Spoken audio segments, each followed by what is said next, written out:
What is going on, everybody? Did it grab it? Sometimes it does and sometimes it doesn't.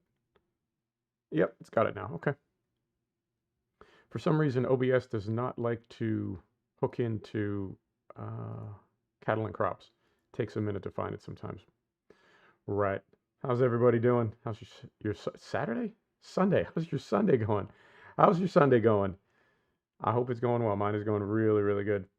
Hey, do me a favor as we get going here. Help me get the audio tuned. I did get my microphone adjusted a little bit more. I think that is better. I got rid of the distortion, but let me know if the game audio is too low. There's no sound in the game right now, but once we get into that, let me know if you want me to bring up the game audio so you can hear the tractors. Farm Boy, what's happening, man? How you doing? Right. So I have been working my way through the tutorials. We're on 46 of 51, or I'm on 46 of 51, and we're just kind of making our way through. They are, I don't know. Good, good. Glad to hear it. They are, what I was doing was just clicking on like the next tab, but it doesn't necessarily take you to the next one. So here for mineral fertilizers, if we were on pellet and we got it done and we hit next, it might not take you to this one. It might take you to another one. So it's sort of, we got a lot done over here and then we got some done over here. So we need to do this one at some point, or I need to do it off camera. But what we're also doing, if we go back here again, is we're opening up these scenarios. So these scenarios, right, like we had to get certain things done to be able to do them. So we've got basics, driving one, and field work. We can do this one. We can't do this one until we do this one, right? We need from seed to harvest. So I thought, let's just hop into a scenario and we'll spend the whole stream doing that. This one takes between 3 and 3.5 hours. Maybe, maybe we can do it a little sooner than that, but let's just hop in here and see how it all goes. And I've also, I've got about 7 hours in the game since it was released on the 15th. And I would say overall, I'm pleased with it. Overall, it does feel like a full retail release. There goes my voice. How'd we do? About 6 minutes. So it feels like a full retail release, but it's by no means perfect. And I am seeing some, I would call them kind of rough edges, some things that could maybe be worked on a little bit. All right, Professor Farmstein. All right, in this scenario, you'll take care of the sowing and later of the harvest of 2 fields.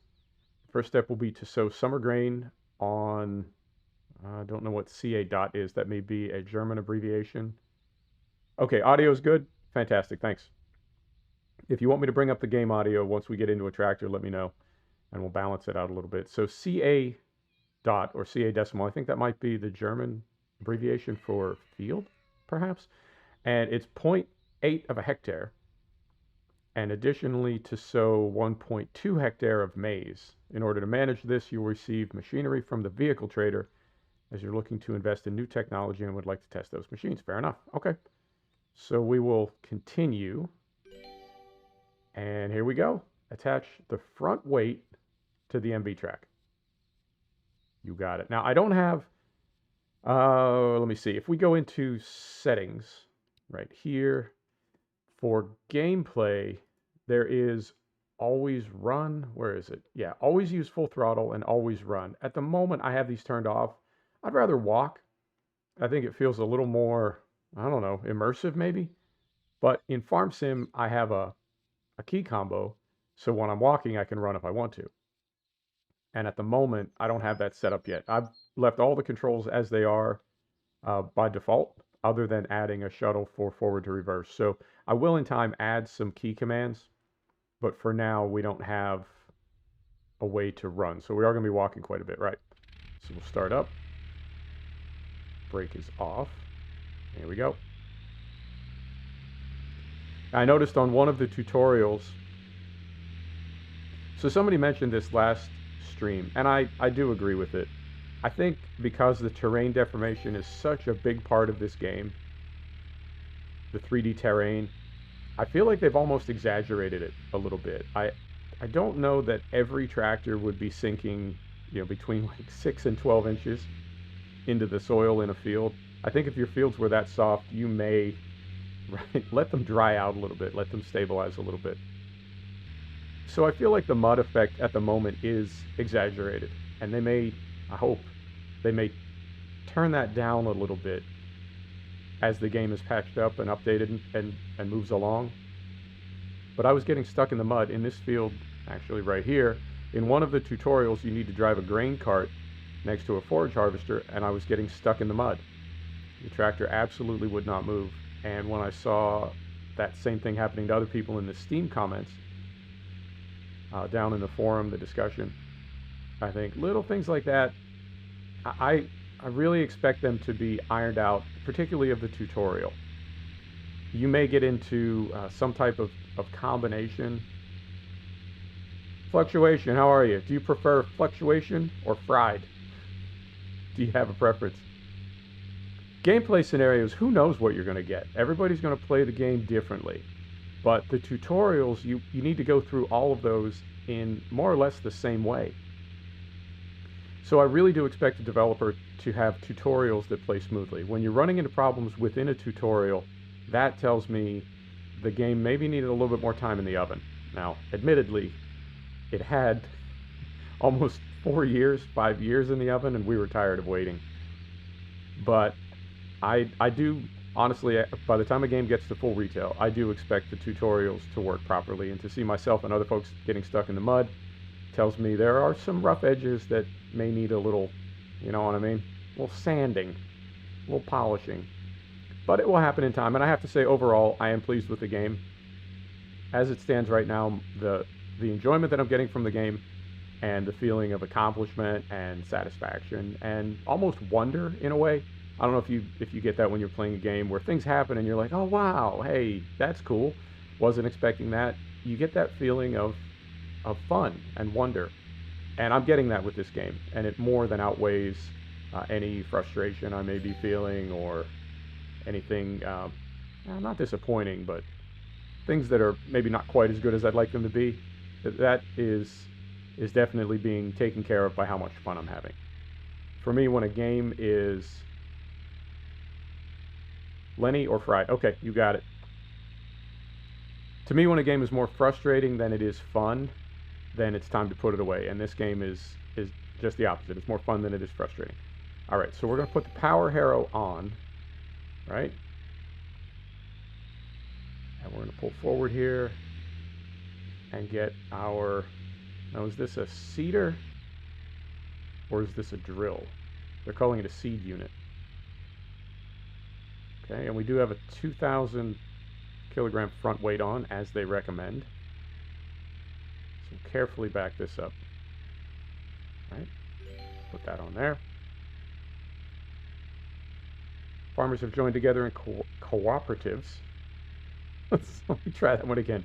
Farmers have joined together in cooperatives to strengthen supply and demand in agriculture, and thus strengthen their market position vis-a-vis trade and industry. All right, at the co-op you can buy seeds, fertilizers, and pesticides. You got it. So we'll throw this thing in gear, and let's go a little first person. I haven't been doing enough of that. So let's go a little first person and get on out of here. I'd say I can feel the weight. I mean, if we've got a 2-ton weight on the front and this big power harrow and drill unit on the back, yeah, I'd say the tractor feels a little more weighed down than when we came down here. It's got a nice weight to it. I did notice, and I mentioned this last stream, I did notice the tractors, they don't have any roll to them at all. Doesn't feel like the suspension is very active. And with these big old tires, I know those float a bit too. You sort of get some suspension from the tires.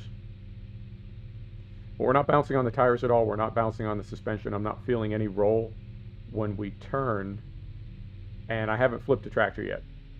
I've never felt like we were top heavy enough that we could go over. So it does have a little bit of go-kart handling. But again, that is not a deal breaker for me. I'm not troubled by that. It's just one of those things that perhaps in the future they'll address that. But again, little stuff. Seed to harvest. Yes, I believe it is. It's the first scenario. I did get enough of the tutorials done that we can do the first one. So I'm, yeah, relatively certain it is seed to harvest. Now, I think I've done this one several times in early access. So I'm curious if they have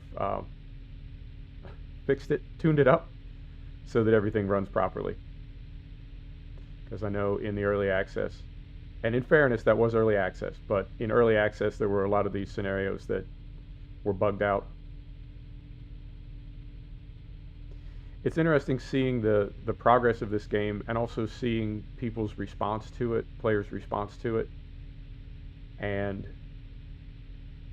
I think early access, because there are so many public early access and public beta versus what beta used to be, which was more private and more, I guess, structured. Yeah, that's a good way to say it. The people that were doing private beta testing were people that you knew, people that developers knew, right? Not necessarily like friends of friends, but there was a network of sorts. And it was understood that the people that were doing your private beta testing were maybe not professionals, but they were taking it seriously. And I feel like with open beta and public early access, it's become a bit more chaotic. And you have a lot of people playing the game that they're perhaps not understanding or not really participating in the spirit of the exercise. Early access is not supposed to be, I bought a video game. It's a process that you're participating in with the developers to help finish a game. And so expectations need to be different. Mouse, what's up? How you doing? But I've seen a lot of people going back several years with this game that really didn't seem to understand what early access was about, and they were complaining that the early access was not a complete video game. Well, it's not supposed to be. But I also saw the developers, and we're going to hop third person here because I want to do some things with our drill on the back. I also saw the developers pushing back on early access folks, almost with an attitude of, hey, you know, it's only early access. Well, hey, it's early access, and I'm telling you things that you can improve before it goes full retail. So I feel like there were, on both sides there, people were sort of maybe getting it wrong. Okay, so I'm going to set the brake. I want to get rid of some of these menus here. We're going to clear that out, and you know what? Let me even back this up a little bit, get out of the trigger so that we can get rid of that dialog box up top. Something that I really like is on really every piece of equipment, there are just all these little details. Right, so we can open that, and we can open that. That way, when we pull into our trigger down here, right, now we're filling up proper. All right, so we'll set the brake. Fill the sapphire cedar with barley seeds. So we'll select barley, right there, and we will fill.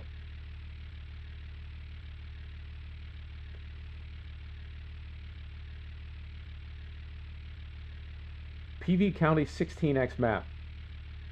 Now, when you say 16x, you really mean like 16 times bigger than a regular farm sim map, like 4x4 or 16 by, well, it wouldn't be 16 by 6. Yeah, it'd be 4x4. How big is that? If you could try to estimate like a distance along one side, how big is a map like that? All right, so we're going to drive to field 3-6. Let me pull out of the trigger again, and then we'll go back here, put our ladder up, and we'll close our tank lid. So it's 4x4, like 4 maps by 4 maps.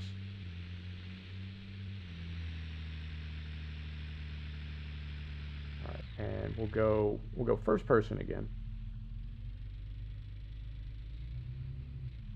carefully.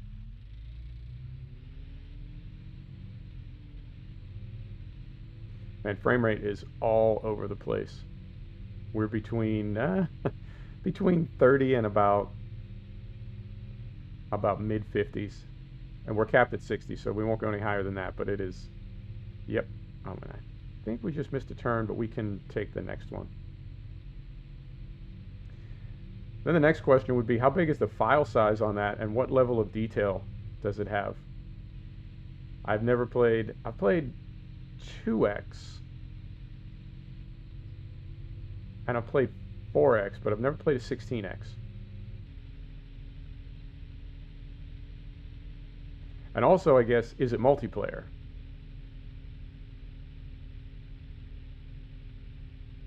7 to 8 minutes to cross. It's 75 miles per hour. Okay, and it's a 4x4. Okay. Yep, I've never been on anything that big. Is it multiplayer? And are you in a multiplayer server right now? Oh, hey, and before I forget, I also noticed there are a lot of one-way streets on the map, particularly down around the harbor. In and out is, it's very clearly marked one way.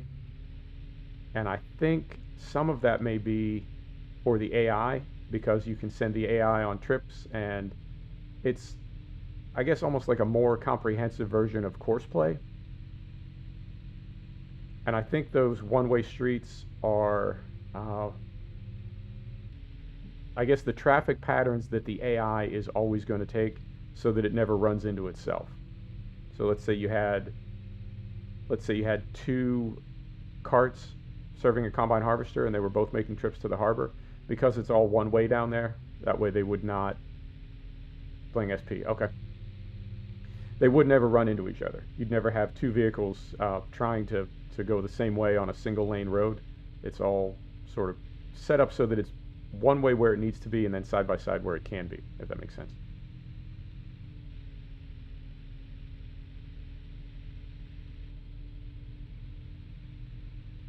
'64X map.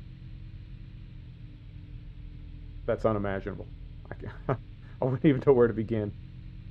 I played an Oklahoma map in FS 15, maybe?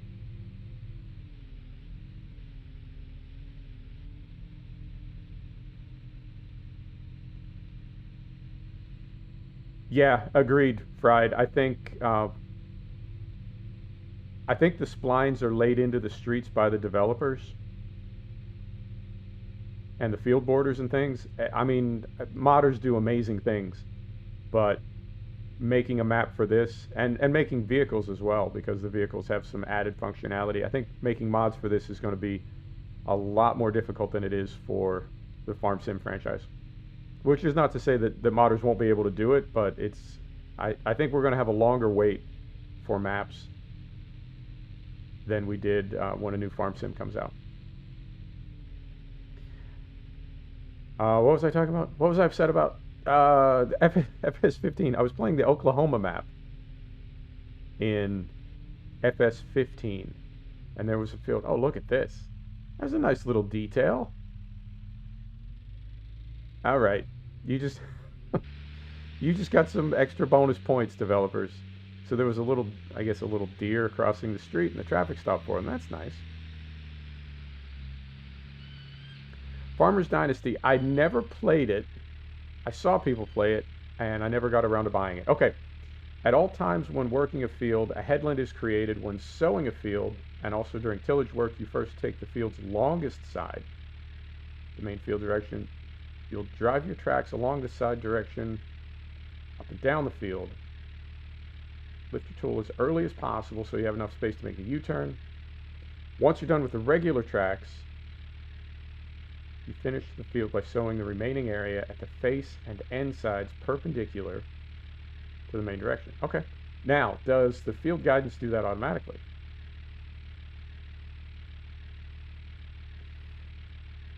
All right. When the functions of the seed drill and the power harrow are switched on, sowing can start. If you are unsure what to do, you have the individual steps. You can have the individual steps shown again in the tutorial. Copy that. All right, so we're going to sow field 36. Let's go here and look at our map. Field 36. I'd say we're on the long side. Yeah, so we're good there. So we want to... We don't need to do headlands on the long side. We'll only do a pass on the face and end, if I understood that correctly. So when we... Let me see what we want to do here. That's already lowered. Let's confirm that. So this is That is already lowered. Okay, so we're good there. And if we get rid of this, this is trickier than I thought it would be. All right, so if we put this whole thing in work mode by doing that, or was it in work mode? All right, so we'll go back the other way. So that puts it in work mode, right?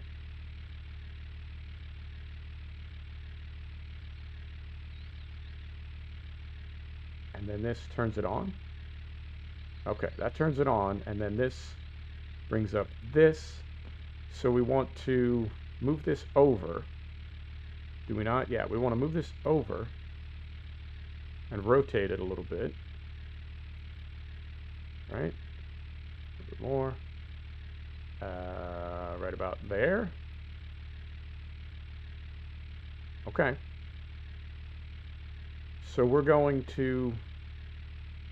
just going to do lengths. We're going to leave a little bit at the face and the end, right? And then we'll come back and just put those in afterwards. All right. So we'll put this on auto track steering.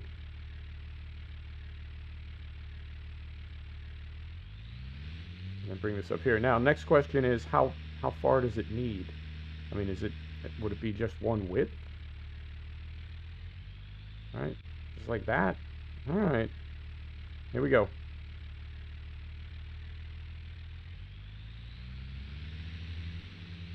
And our seed volume is dropping, so we are putting seed in the ground. And we can go here, turn this off. All right, that makes it a little bit more immersive. And we can also go in here. All right, I mean, it's going to take a minute to do this field. I guess that's why the scenario is 3 to 3.5 hours. And we've gone, yeah, I think we'll be okay on seed. We'll go maybe 2% for this whole length. So as long as we have less than 50 lengths, we should be okay. You want to try to do this all, oh God, we're getting a little bounce here. Try to do this all in cab. PS4, no, I'm on PC. All right, so then let's go. I mean, I need a marker. So let's say one of our front tires, the uphill tire, for lack of a better word. All right, and then we're going to come over here and back this out.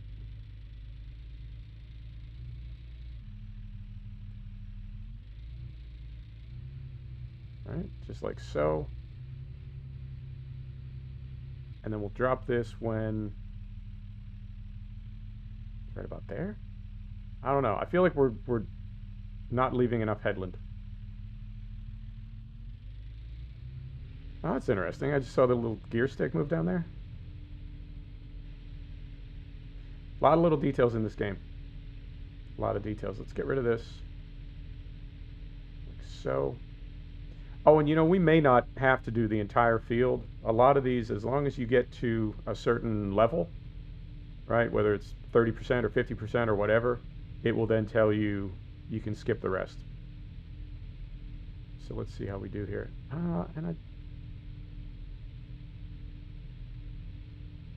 Interesting. We get some skipping and some differences in frame rate, whether we're looking forward or backward, even when our view is looking down. Interesting.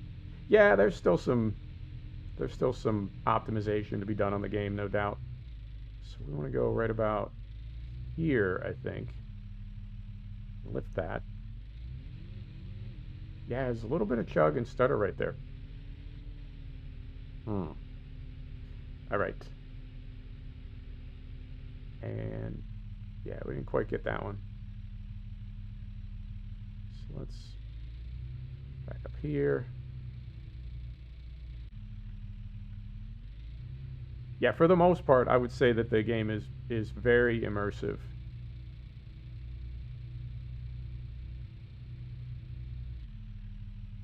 A little more. Right about there. I would say the game is very immersive. I'm finding it to be, I think I just missed a row.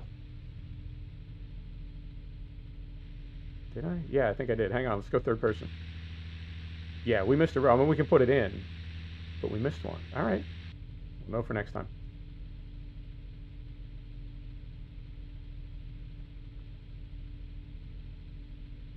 And this keeps popping up here as well. There we go. Try to get rid of this.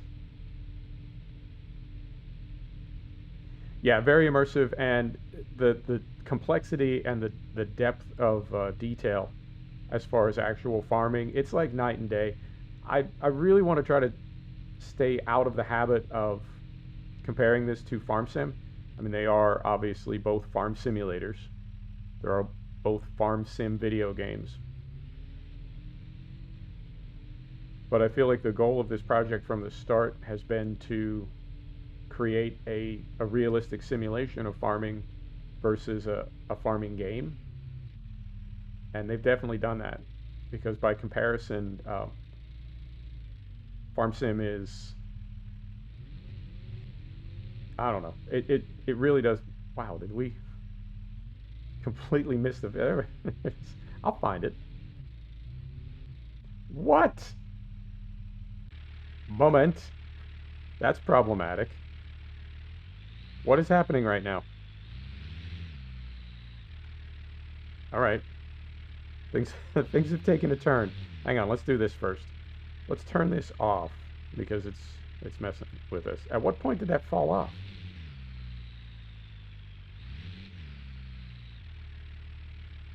Ernie, I don't know what you get in the digital supporter edition. I know the launcher is gone and they're giving away Steam keys to early supporters.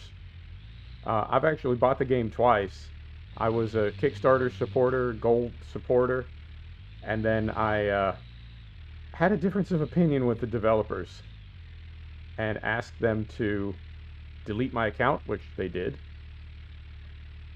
And then later I bought the game again. So I think I'm into it for about 150 bucks at this point. So I don't even know what I'm playing on. I mean, I have it in my Steam library, but I don't know if it's the one that I bought. I didn't see an additional tractor, so I don't even know what's going on right now. All right, so we want to go here. Everything is on. I'm just going to turn it off and then turn it on again to confirm. So that's off. That's back on. Yeah, I don't know when our drill fell off.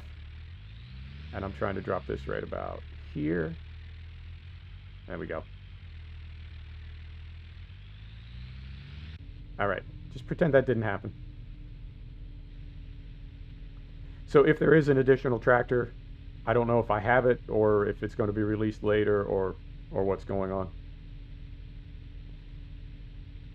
And as far as future DLC, for me right now, it's so far in the future, I'm not even worried about it. Let's just focus on getting the game stable, getting it optimized, and we'll go from there. I think what I might have done, yeah, I'm still fat-fingered because I've got a lot of muscle memory from FS17, so I think I'm just fat-fingering some of this stuff, thinking I'm going to get the same key command that I have in Farm Sim, and it's all different. I may switch everything over at some point, so it's the same, but I haven't done it yet. All right, so we want to be right over there. Try to do this a little more carefully.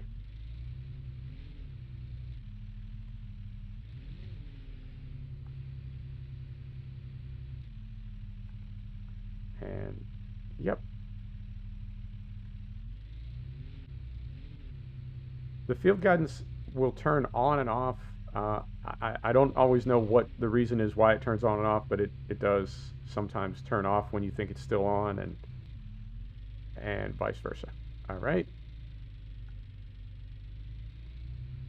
The adaptive cruise control is really, really cool as well, that it only goes the appropriate speed for the implement you have on. I really like that detail.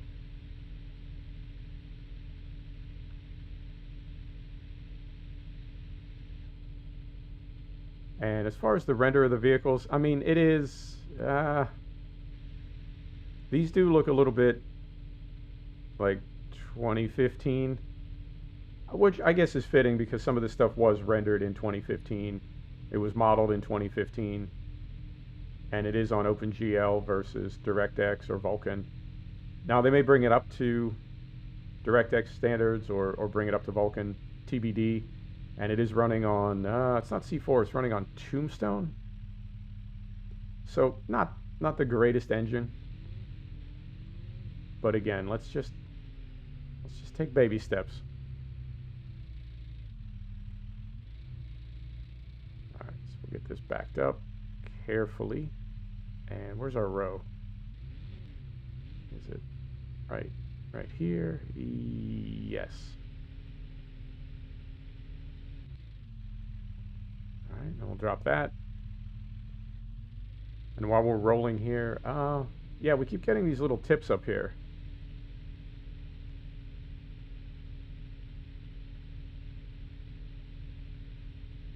All right. And I'm trying to think what else. Yeah, I mean, there've been the biggest conversation that I see in the forum right now in the discussion, at least on Steam. What I see is just about optimization.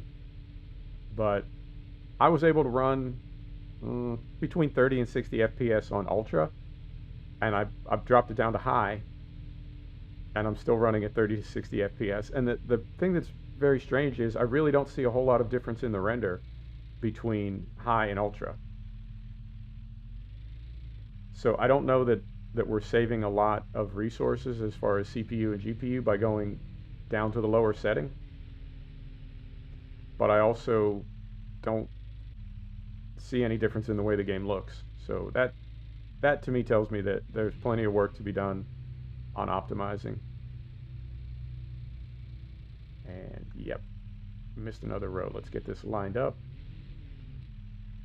There we go. That's the one I wanted.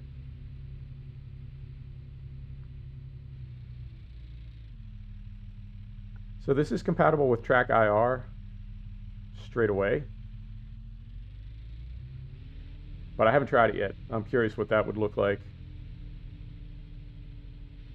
But I tend to go third person more. I'm staying first person a lot for this field, but I tend to be third person for the most part in Farm Sim, just because I like looking at the equipment. But I think this in first person with head tracking could be, I don't know, could be a thing.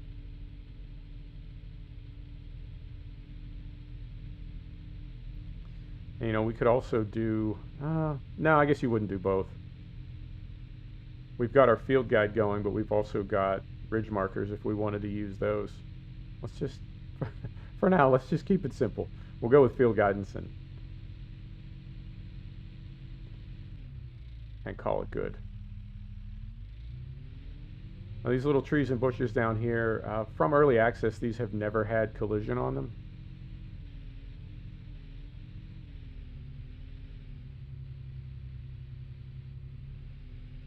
And I don't know if that's deliberate, like if we're sort of meant to ignore them, or if it's just something they haven't sorted out yet. But I do just drive right through them. I don't know how else you could do that without driving back onto the field. And I haven't heard anything about compaction in this game as far as the soil. So if you were to compact the soil, does it negatively impact crop growth? In other words, would you see a difference in yield if you continually compacted one part of your field and not another? Would you see a difference from one side to the other when you harvested? From September to November, the farmer sows winter wheat with a sowing rate of about 300 grains per square meter. The later the sowing, the higher the sowing rate. Okay. The growth stages of plants are divided into BBCH stages. But you don't have to know all of them by heart. Okay. Works out because I don't know any of them.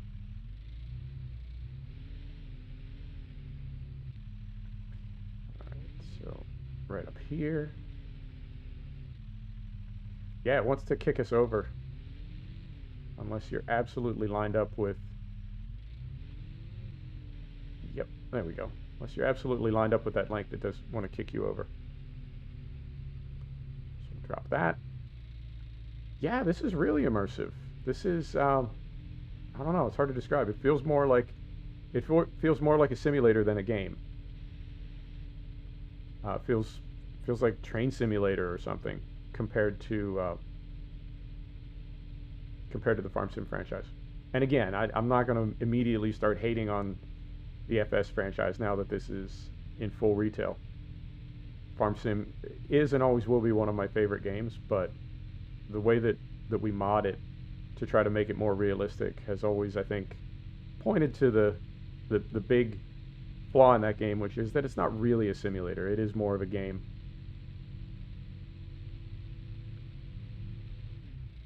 All right.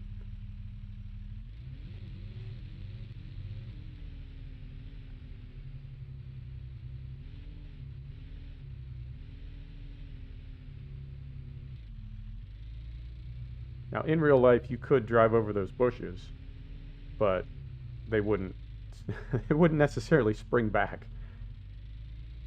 You might be kind of wiping them out.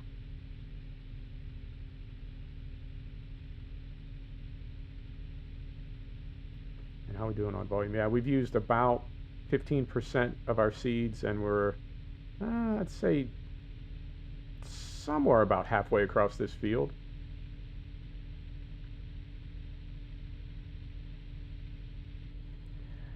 Yeah, Fried, I agree.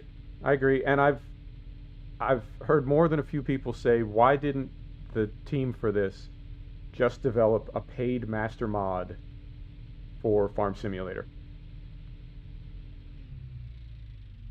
So it would be all the realism mods that we love for Farm Sim, but developed at a higher level. And then, I don't know, what would you pay for it? I'd pay 20 bucks, 30 bucks for a master mod that brought in soil chemistry and seasons and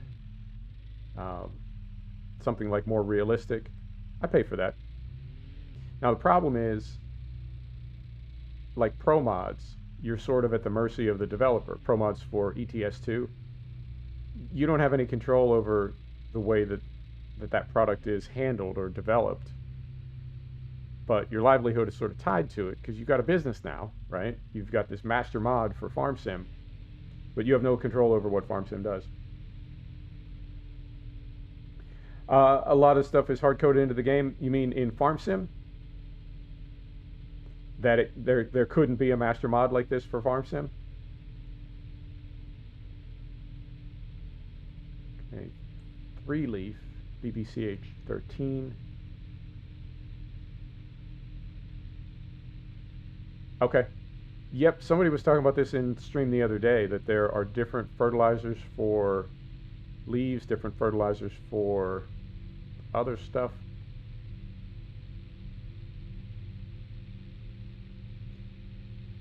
Whoop, hang on. Interesting. When your cursor's active, none of your controls respond. Hang on, somebody just wrote something. The dev stream has a good rundown of settings and influence on performance. He also confirms a coming switch to Vulkan. Okay.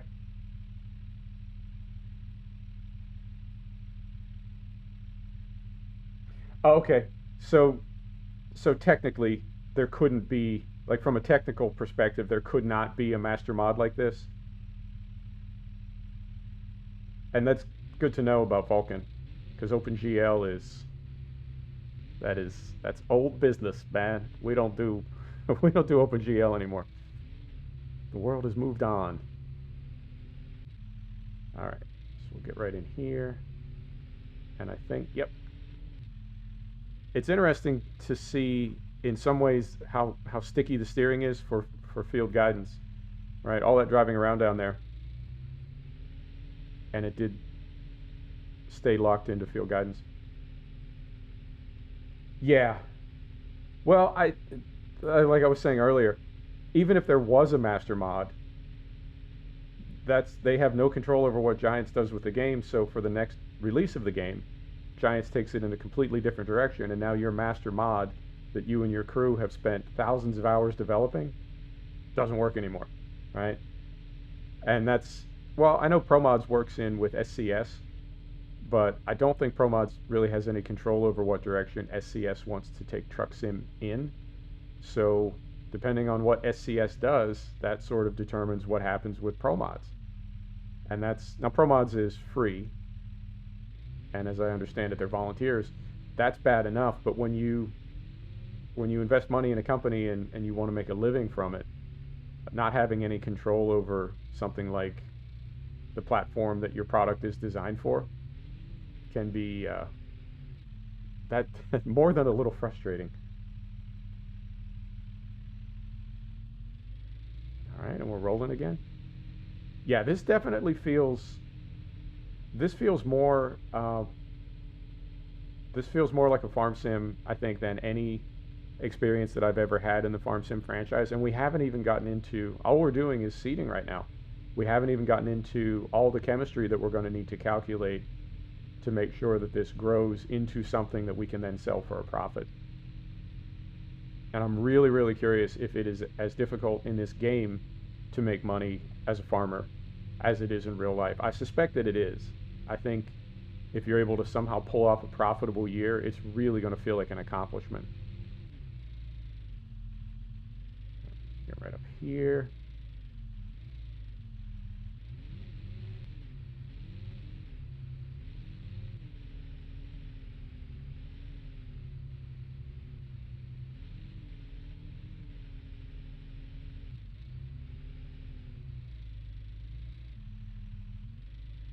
You know what we could do? Yeah, we're fine on seed. You know what we could do is turn this all the way off too and go fully immersive. How's this working? Yeah. And honestly, the render is not bad. I've said before in stream, I've said on Discord, you know, the game is not, I don't believe the game is designed to be or capable of being really, really visually immersive. But the mechanics of what we're doing is so immersive, it's sort of compensating for the fact that it is not the most visually striking game that I've ever played.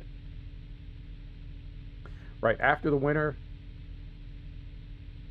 grain is fertilized with liquid manure for stocking, another nitrogen fertilizer.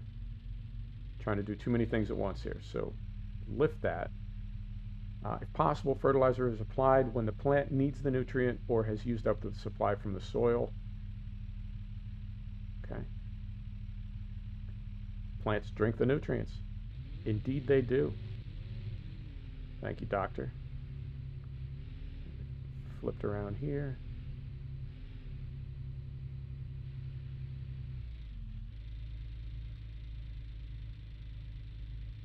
All right.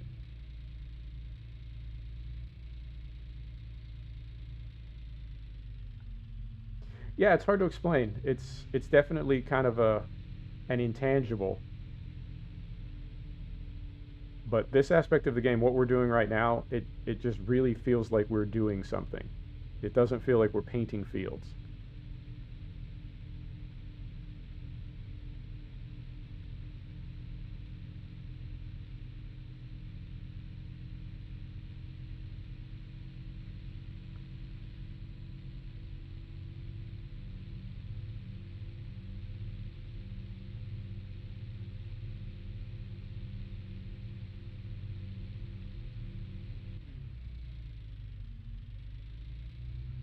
Right about there.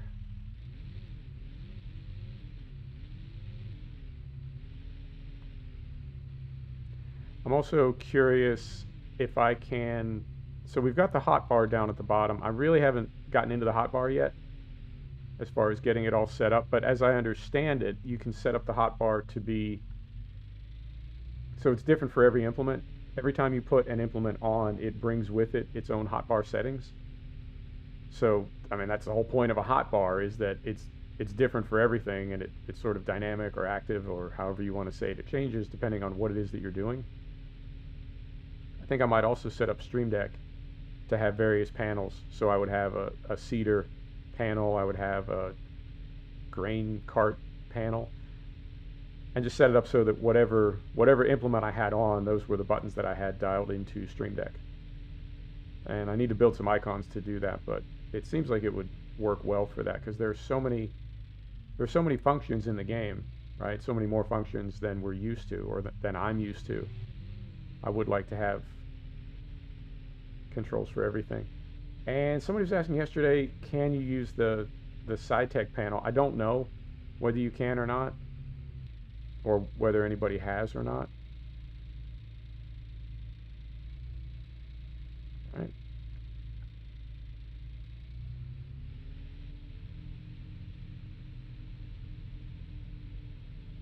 And there is a nice, there's kind of a delay in acceleration.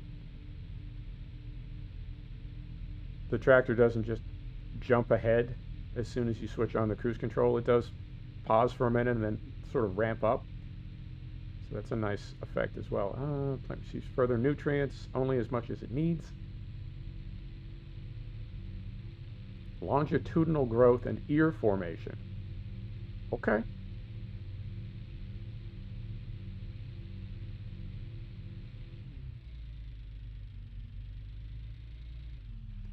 All right.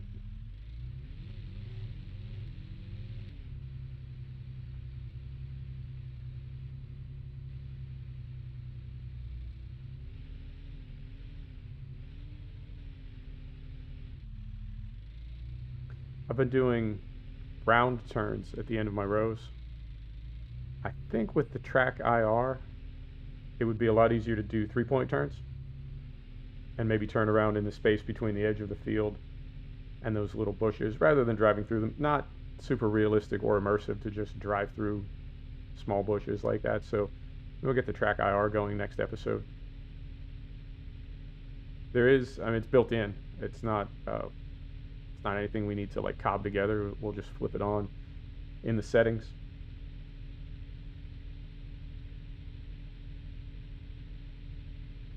All right, and I think we're making fairly good time. So this is, what's the scenario called? Seed to harvest. So I believe we're going to harvest as well.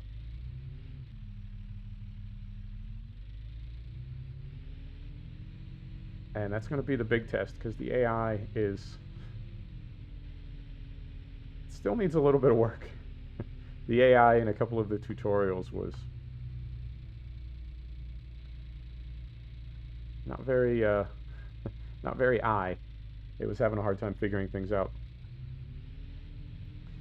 All right, so I'm going to very carefully have a sip of coffee here.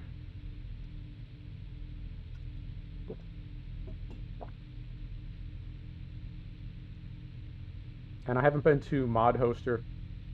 As I understand it, one of the developers also owns the Mod Hoster site. So I would guess that that's going to be the best place to get mods early days. I haven't been there yet to see what's available. I know a lot of what I saw a few months ago was mostly just reskins and colors on base game equipment. But like somebody was saying earlier, you know, how hard is it going to be to make a map with all the traffic splines and the way the bunkers are set up, the way the silos are set up, with the AI being able to access all that stuff.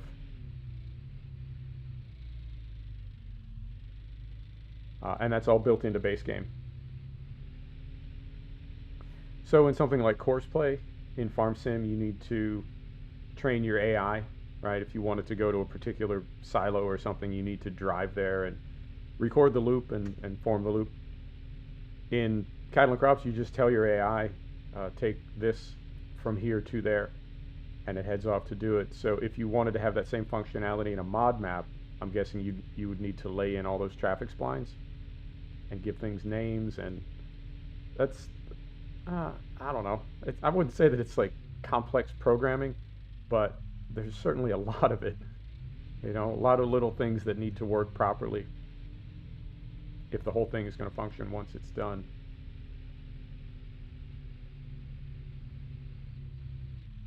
And yep, it wants to skip that one.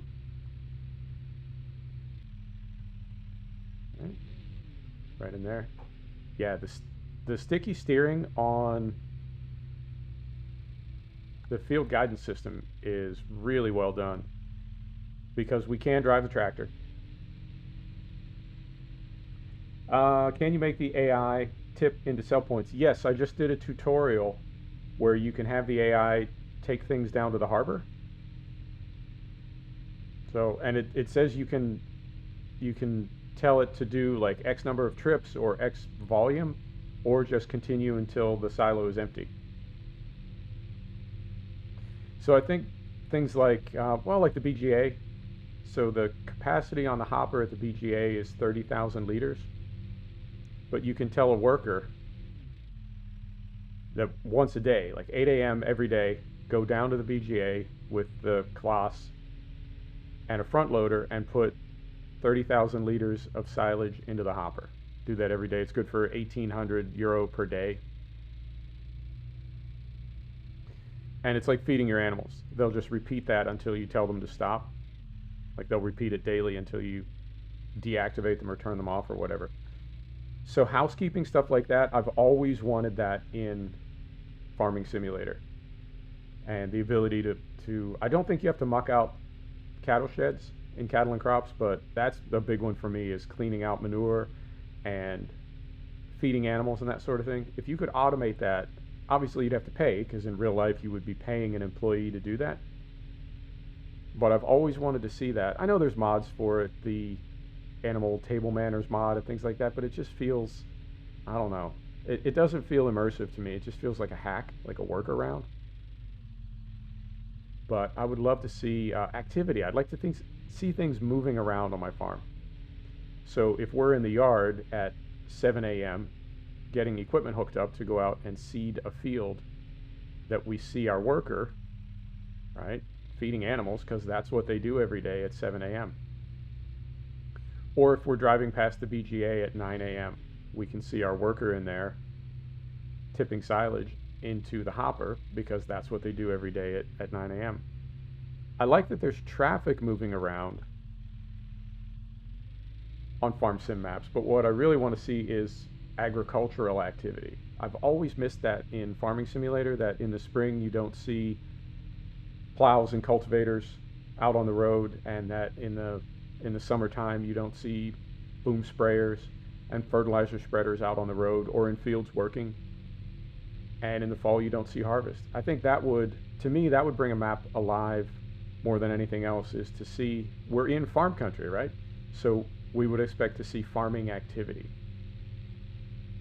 And I hope that we do see that, not just that it pops up on a menu to say that it occurred, but that you could actually see farm equipment moving around the map and doing things in fields.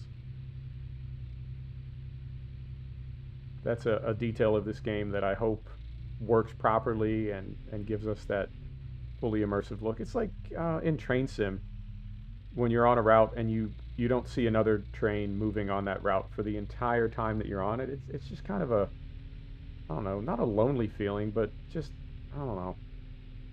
It's an odd feeling. It's like SnowRunner. You are the only thing moving on the map in SnowRunner, and to me it just feels odd.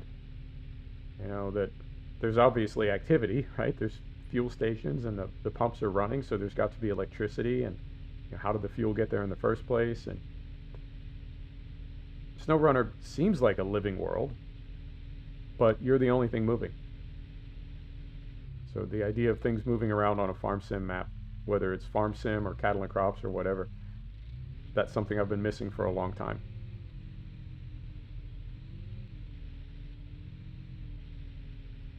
And we've only got, I'd say maybe 4 or 5 passes left.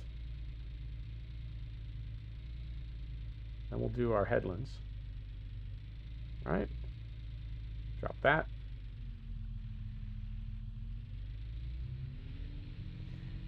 So when we're done with this, we can take this drill back to the farm and unload into pallets. I don't know if it's going to have us do that in the scenario,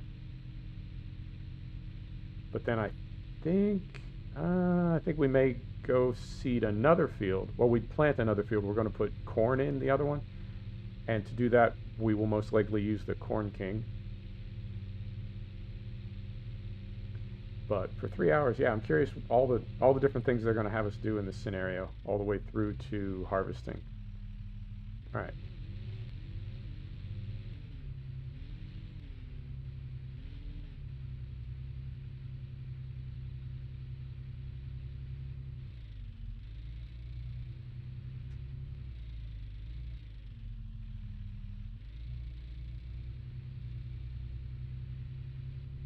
Yeah, this feels very, it really feels like I'm doing something. It's got very much a simulation feel to it.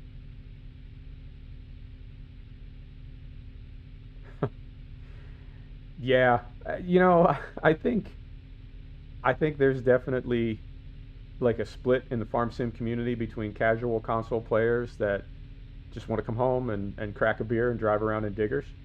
Good for you, man. Whatever gaming means to you and however you like it, that's how you should be gaming.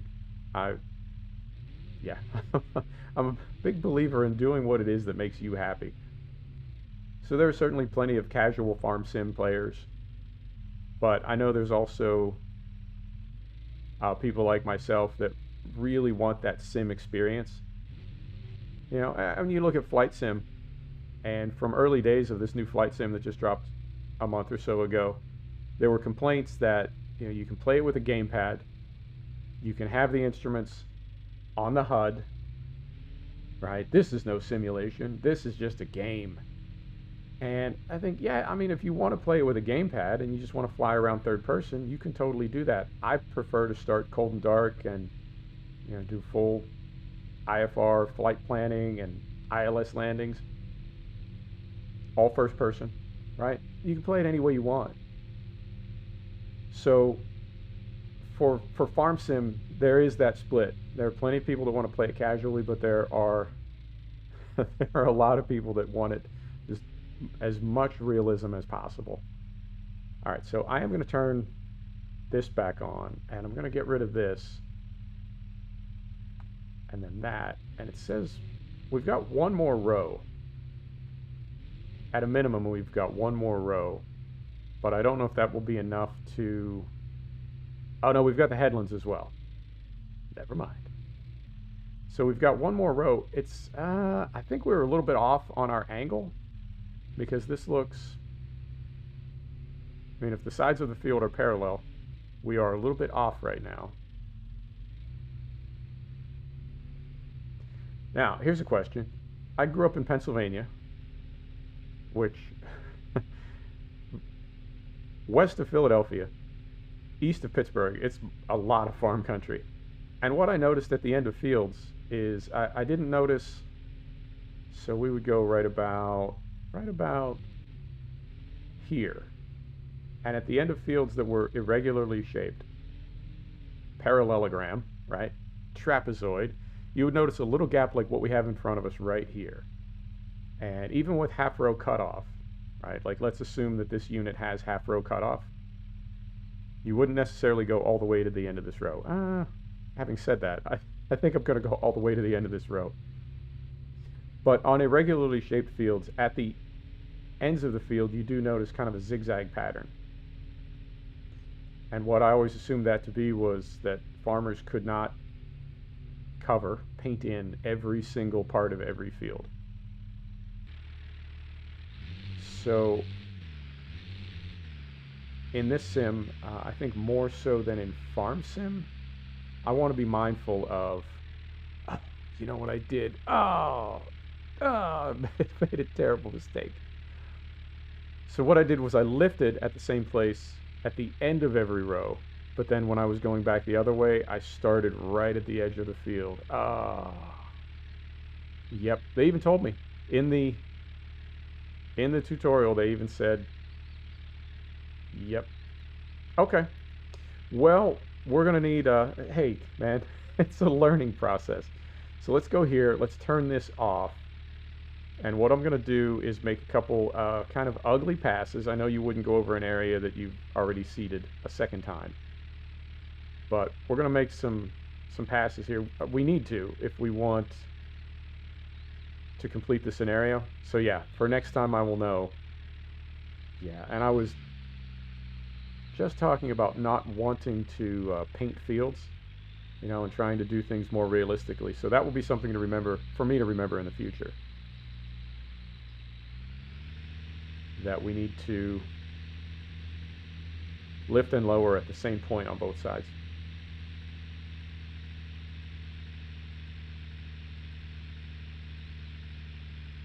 Yeah, I agree, Fried. I think that's critical for all games.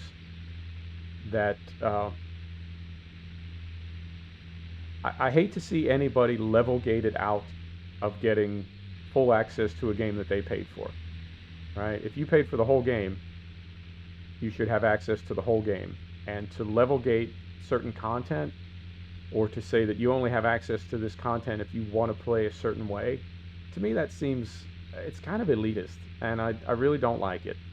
You bought the game, you can play it however you want. So the idea of including seasons in FS19, but having an option to turn it off, I think that's the easiest fix right there.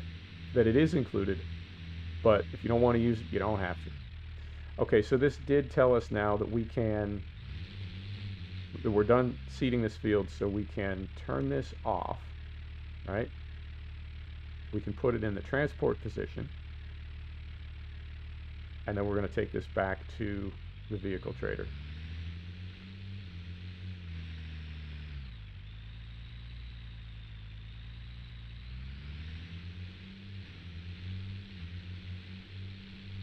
Yeah, I think a lot of developers fall into the trap of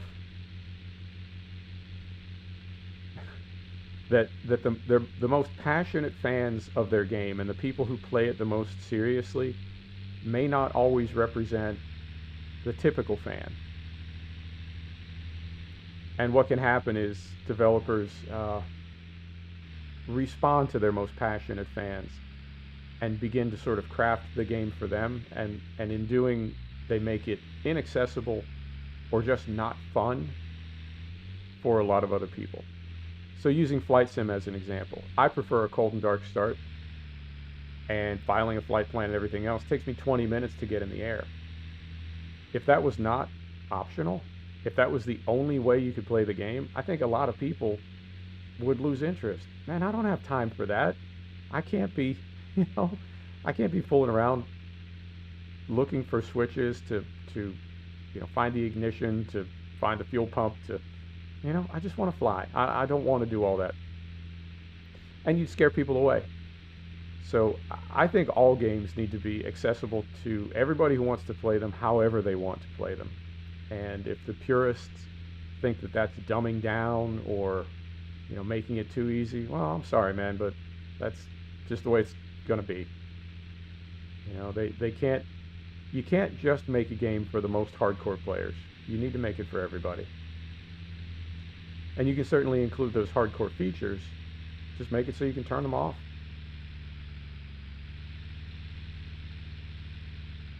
All right, right through here, carefully. Oh wait, we were trying to go more first person. Let's hop back in here. There we go.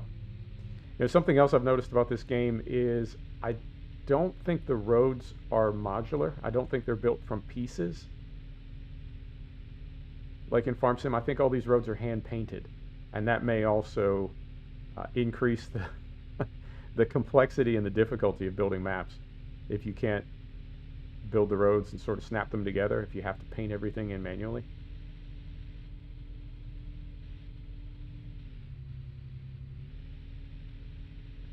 Yeah, definitely. Definitely. I saw a little video a while back where you actually got out of the tractor and used the buttons on the back of the fender to raise and lower the linkage. And I want to say there was also dynamic hose, which at the moment the game does not have dynamic hose. But I want to say that I saw dynamic hose in that video as well. I could be wrong. But it's going to take me a minute to slow things down. As realistically as I like to play the Farm Simulator franchise, I am really in the habit of just backing up to something and hitting B, right? And it's hooked up. All the hoses are hooked up, and off I go. And I think I might like to play a little bit more realistically, where you do have to back up, right? Put the thing in neutral, set the brake, hop down, get everything hooked up, where it might take 2 or 3 minutes to get an implement or a trailer hooked up versus 2 or 3 seconds. And it's going to change the way you play the game. Yeah, I've noticed that too. I don't remember seeing that in early access. Oncoming traffic really accommodates wide vehicles. They will pull off onto the shoulder or pull off into the grass.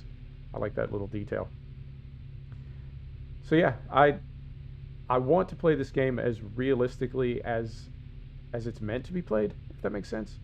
And at the moment, yeah, I am hooking up automatically, I guess, for lack of a better word, but I'm still sort of learning the game.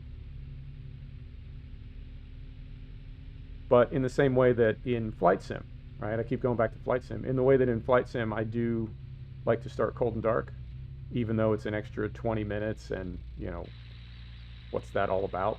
Oh, do we have a marker? Or does it have to be anywhere in the parking lot? Well, if we get it in the wrong place, we can always just pick it up again.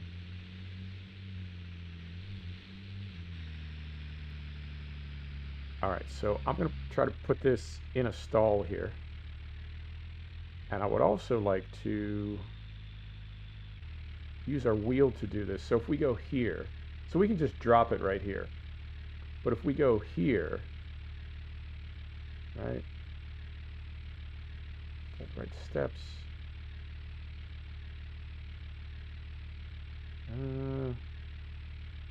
So if we lower this, then can we drop it, or do we have to drop the whole thing?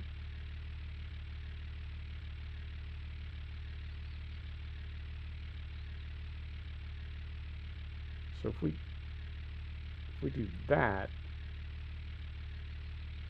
okay, that does drop that, and the feet do extend automatically. Okay.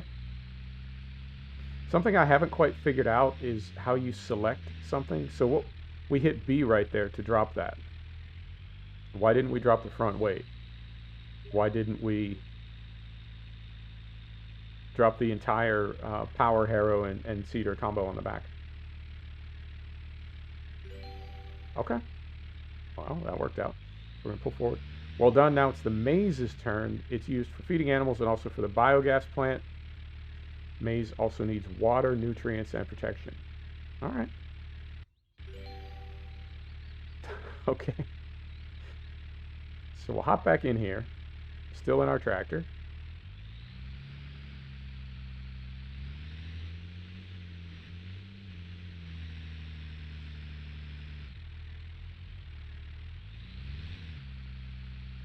I'm curious when we get out of the tutorials and scenarios, or is there a way in settings to turn off this big white tractor? Let's go look right now. What would we call that? That would be gameplay? Nope. Difficulty maybe? So our physics is on, right? Good there. No. All right. I don't see a way to do it. I would like to turn that off. I find that a little bit distracting, and I think it may disappear when we get out of the tutorials, but for now, right? All right, so we'll set the brake. Let's hop out. Let's go first person. If we go back here, and then here. Are we not back far enough? Oh, there it is. Is that it? Yeah. I love that all that stuff is built in, right? The field guidance, the AI, the gearbox, right? All that stuff is just built in. I really like that. Okay. Fill the azurite with maize seed. I assume we're going to do that at the same place. So we'll drive back to the co-op.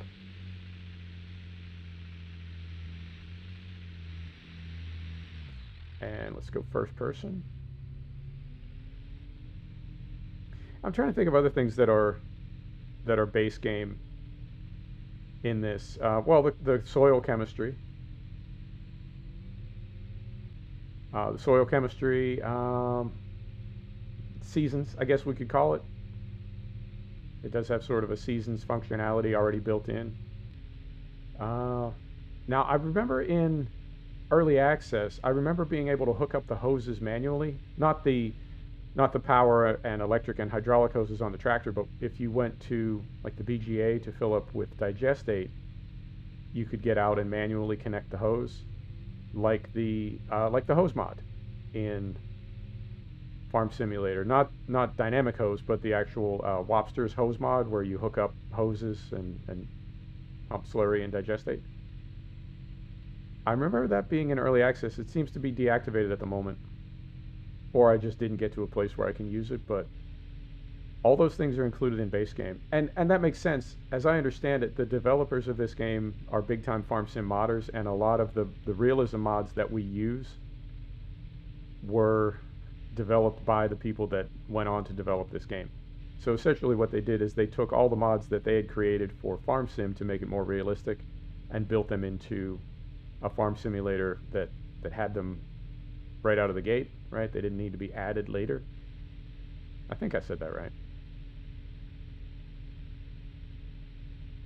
You know, the look of it is growing on me, and I haven't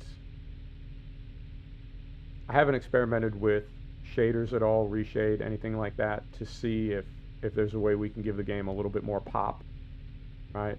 Because the colors seem a little bit washed out. You know, but again, it's not super critical. It's not a German village simulator that I'm after. It is a farming simulator. So I can get used to the graphics. I am getting used to them.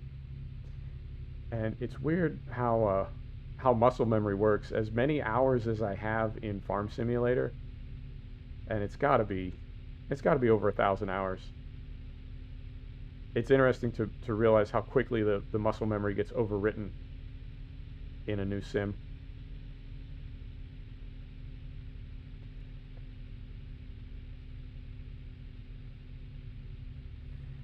Henry, I got stuck in a tutorial.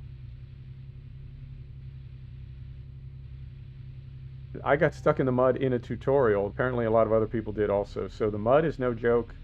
I think it may be a little bit exaggerated right now because it's such a big part of the game. Are there seasons in this game? Unknown. And when I said seasons just now, I wasn't implying seasons like spring and summer and fall. I just meant that there is. So if we look up in the corner, top left corner, looks like April 1st. So there is a season, but I don't know. There is spring, summer, winter, and fall. Spring, summer, fall, and winter. But I don't know what that does as far as, you know, what we can see on the trees and that sort of thing. So yes, there are seasons, but I don't know if it's seasons like we have in Farm Sim. I think I said that right. All right, the choice of maize variety depends on its use, grain or silage, and the FAO number. God, every layer that you peel back in this game, there is another layer under it. Each plant requires a certain accumulated temperature to mature. The higher the FAO number, the later you can harvest.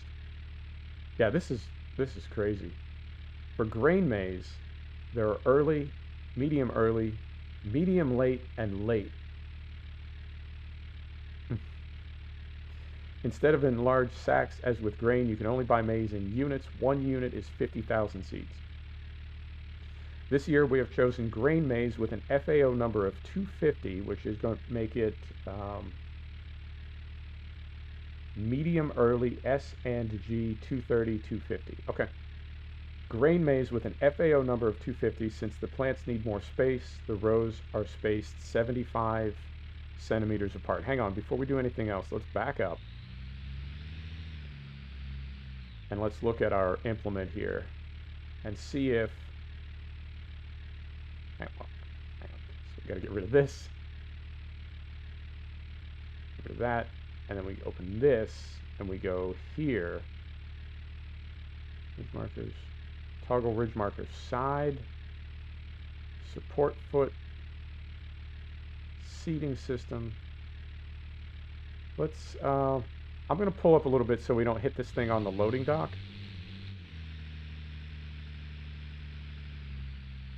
And I'm going to open this up and see if once we have it open,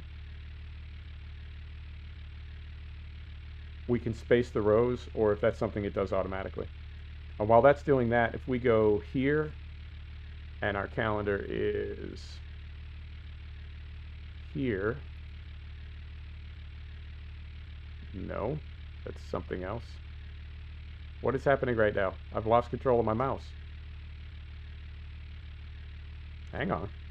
Something's going on. All right, got the mouse back. So if we go, is it here?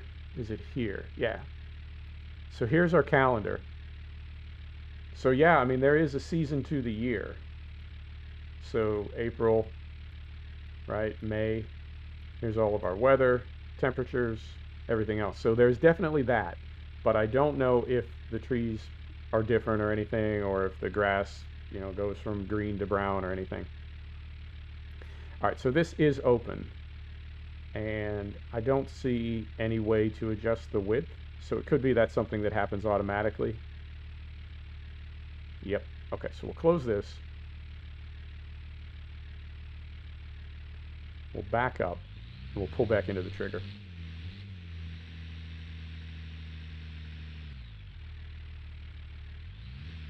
And our tractor is getting dirty as well.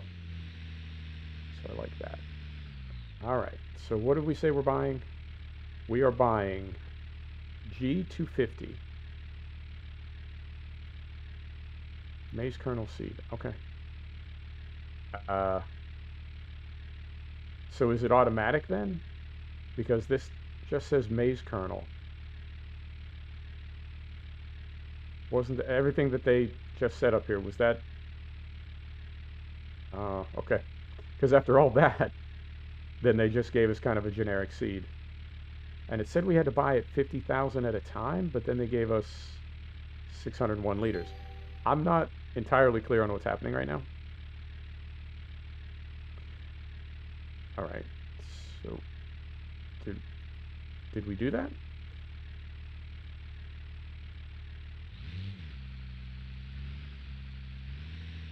Seed field 43 with maize seed. Okay, I guess we did. I'm not entirely clear on what's happening, but it seems to be working, so we'll continue on here.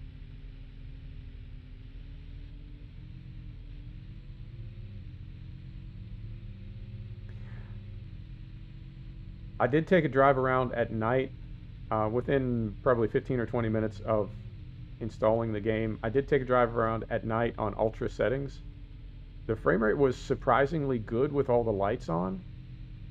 And I think what may have helped that is that when it's dark, you're not rendering things out on the far horizon.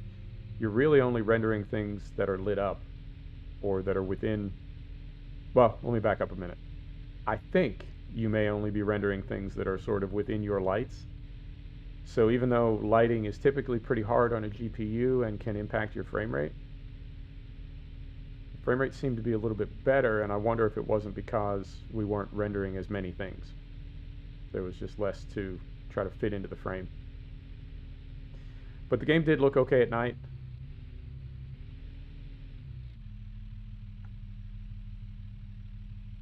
All right, that was a little tiny person with a great big head.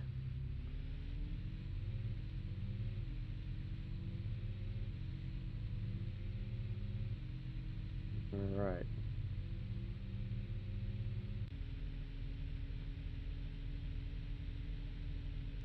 Yeah, I would have to say overall, no real complaints.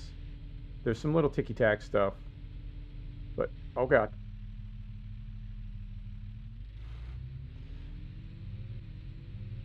All right, so there are bunnies in the game. There's some little ticky-tack stuff, but for the most part, just learning the game and seeing all the details and all the ins and outs of it, it's still, I'm having a great time right now. I'm not put off in any way. And can we just, can we go here instead of up there? Oh, let's go this way.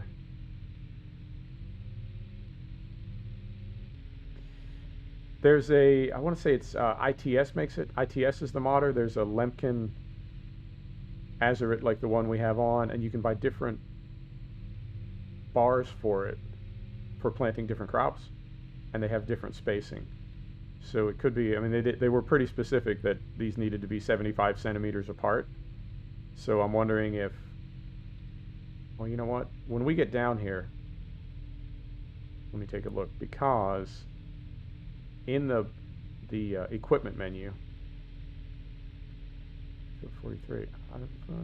Okay, it's trying to send us like all the way backwards, but the field is more or less right there. Oh, okay, no, it just flipped around. The GPS was sending us way back the other way, And the field is like right there. But it did correct just now. So we'll pull down here.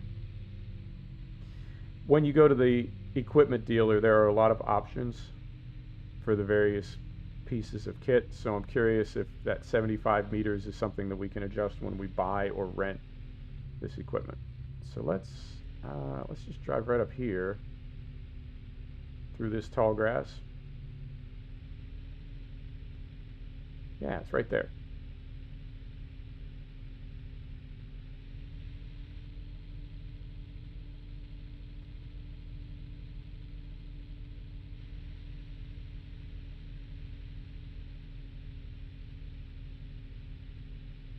Okay, before we get started, yeah. That was probably not the best way to get here, but we got here. Before we get started, let me hop in that equipment menu and take a look at this thing. All right, so we're going to stop right here. Set the brake, slide a little bit. There we go. No, we stopped. So we go here, right? We go to here. We go to the dealer, and if we go down to the Azuret, right here, 2 models. So we've got the Azuret 9 475, it's 3 meters wide, and we've got the Azuret 9 8.75, that's 6 meters wide. Fill level, weight, capabilities. Okay, 8 rows, 75 centimeter distance. That seems fixed.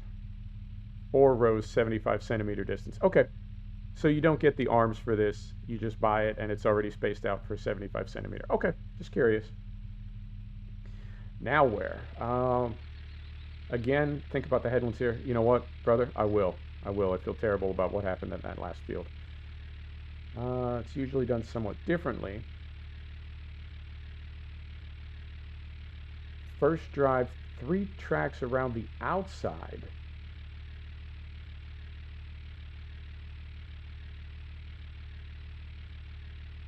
But doesn't that... it seems like that means we're going to be driving over things that we've seeded already.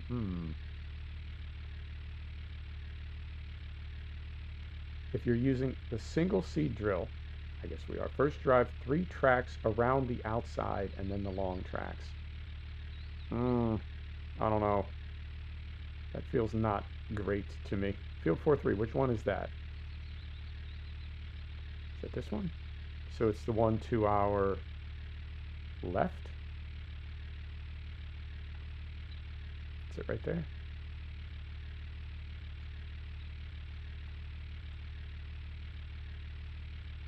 Field 4-3, okay. Brake is off. Drive 3 times around the outside. I don't know. This seems wrong.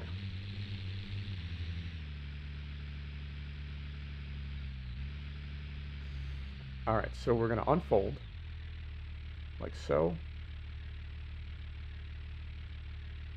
I like how slow the animations are for the equipment. All right. All right.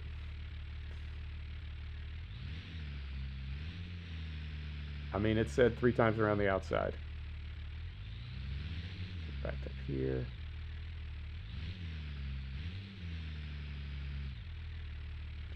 And how about ridge markers? Do we want to mess with that or just eyeball it? Let's just eyeball it.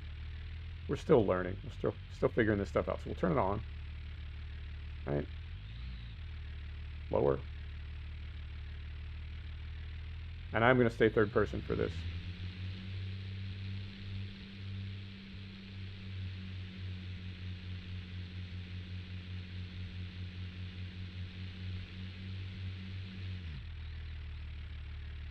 All right.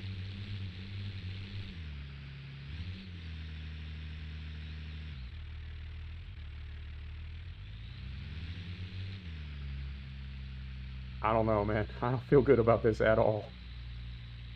I'm just doing what the tutorial tells me.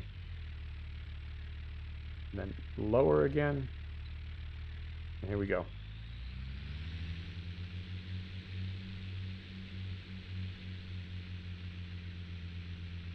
And we are consuming seed. I always check that just on the off chance that I don't know, forgot to turn something on or what have you, and we're not really seeding, but in this case we are.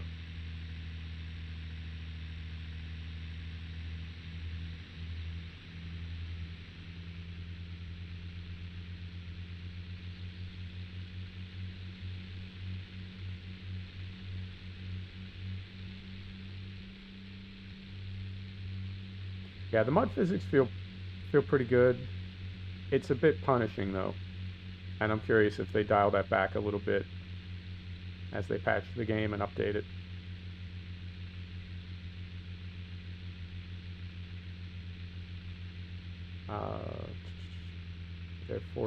Therefore placed into the ground using a single seed drill.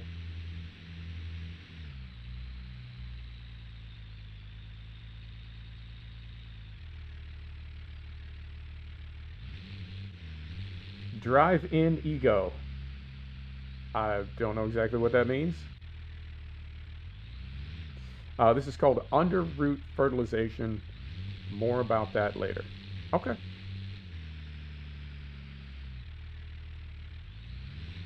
So far, this hasn't been a problem. I mean, I'm worried about compaction. I'm worried about driving over the same place twice.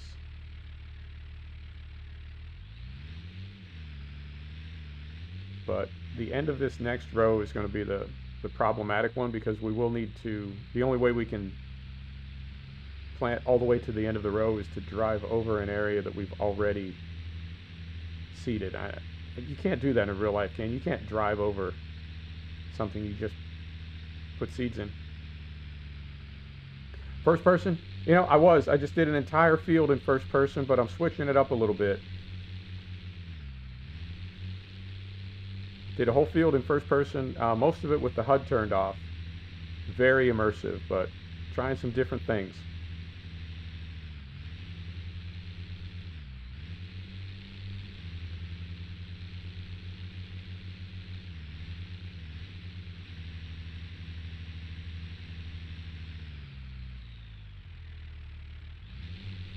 Alright, I'm going to get rid of this other, get rid of this little pop-up right here.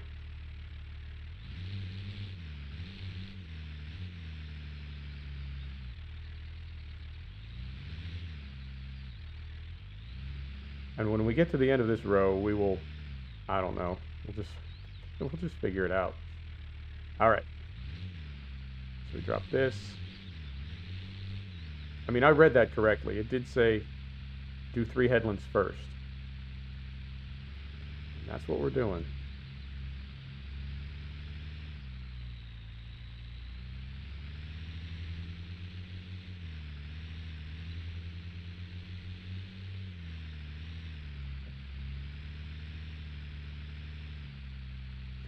Professor Farmstein with the pop-ups.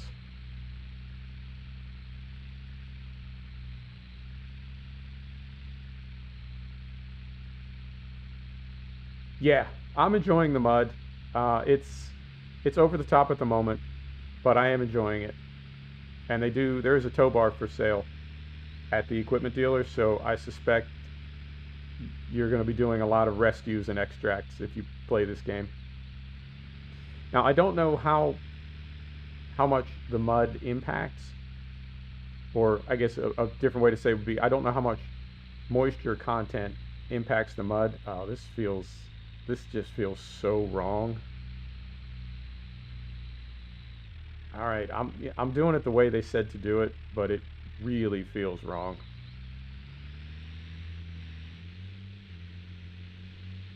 And that's just mental. You would not do that in real life, would you?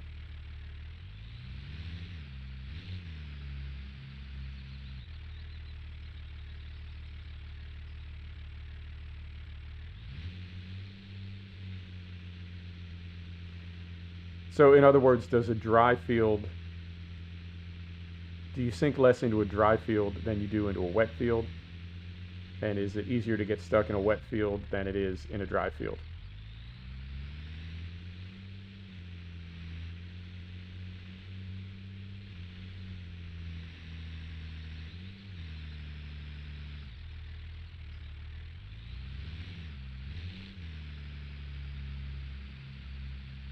Yeah, this is not the technique I would have used,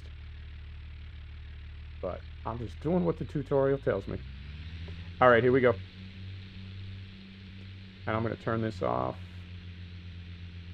Too many pop-ups.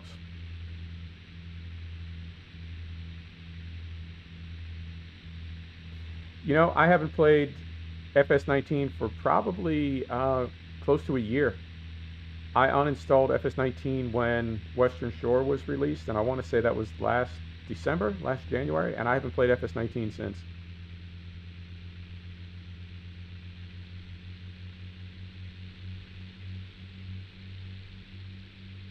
And I don't hate it or anything. I hope it didn't come out that way. It's just, I just prefer 17 with mods.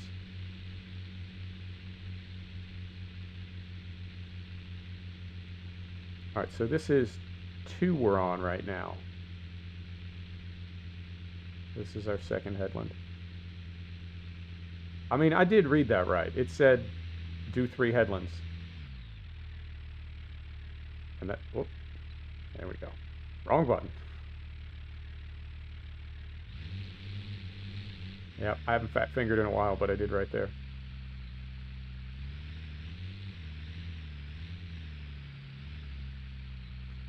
All right, and because we accidentally dropped this thing, I say we, I mean me, because I dropped this thing, let's confirm that it's still on. Oh, okay, good to know. So we are going to turn it on. I have always wondered about that.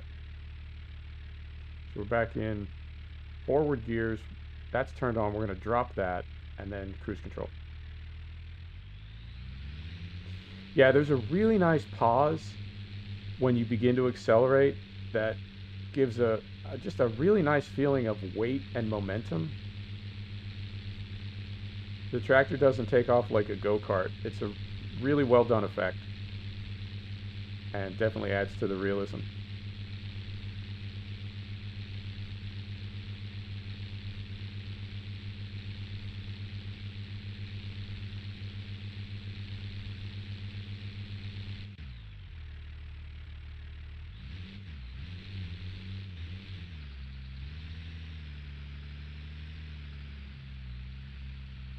And I've noticed there's a little sliding.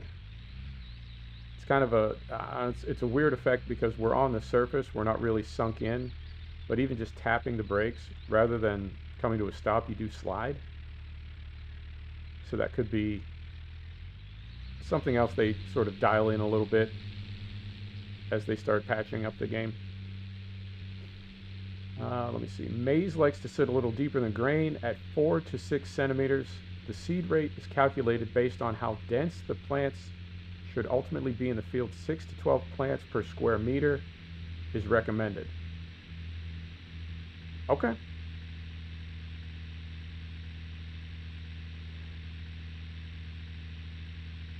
Man, I can't count how many people I have heard say that the developers at Giants have never been near a farm in their life. Like, just the way that various textures look and the way that like the pricing, 700 euro for a straw bale, things like that. And every time I see one of those pop-ups that has another little fact about corn, I just feel like these developers have worked in with real farmers, or they are real farmers, or they've got a consultant on board, something. It just feels like the mechanics and the logistics and the chemistry of farming is so present in this game.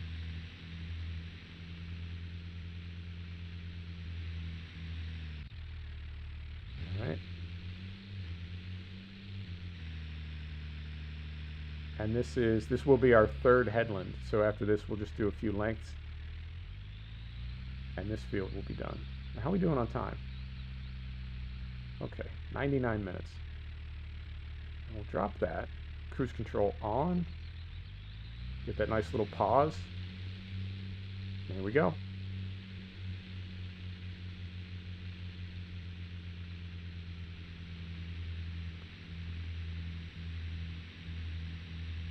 I also noticed we're barely using any seed in really any of the implements that we've used so far. I feel like the flow rate in this game for all the consumables, whether it's seed, fertilizer, slurry, etc., I feel like it's adjusted a lot more to be realistic.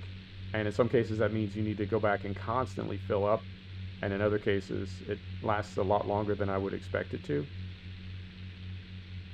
But that's been another one of my, I don't want to say complaint, but one of the things about Farm Sim that I would have liked to have seen adjusted, or I would like to see adjusted, is that the rates seem to be calculated to give you a good video game experience versus being calculated to be realistic.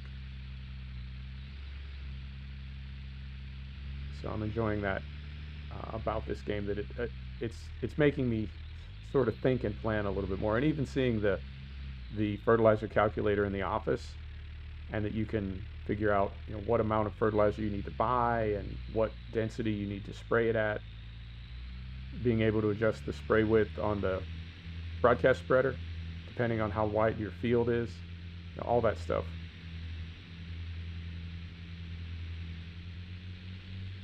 To me, that really adds to the experience. You know, it's fun to drive around the diggers, it's fun to paint fields, but I'm looking for more of a planning and management experience and driving around the diggers. I don't just want to do the management stuff, but having to calculate all that out and hopefully having it affect your profitability, right? That there's that very narrow window if you want to run a profitable farm.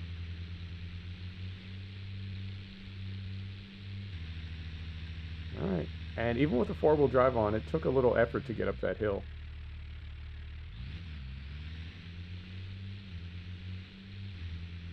Right.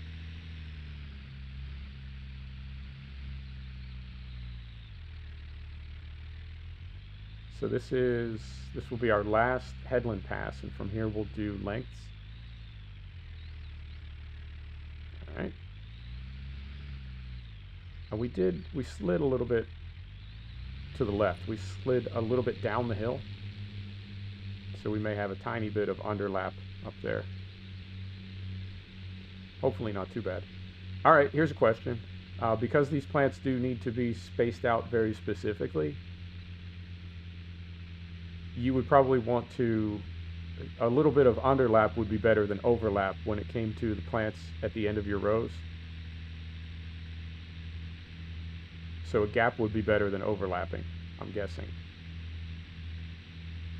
All right, maize requires a soil temperature of 8 to 10 degrees centigrade to germinate. The farmer must therefore take care not to start sowing too early, because ground frost can still sometimes occur even in late spring. Well, hang on. If we go to our calendar, can we see frost on here? We can see sun, light clouds, heavy clouds, and rain. Temperatures. What are we looking for here? I'm not seeing temperatures. Let's get rid of this first. I'm not seeing temperatures. Can we zoom in on any of these?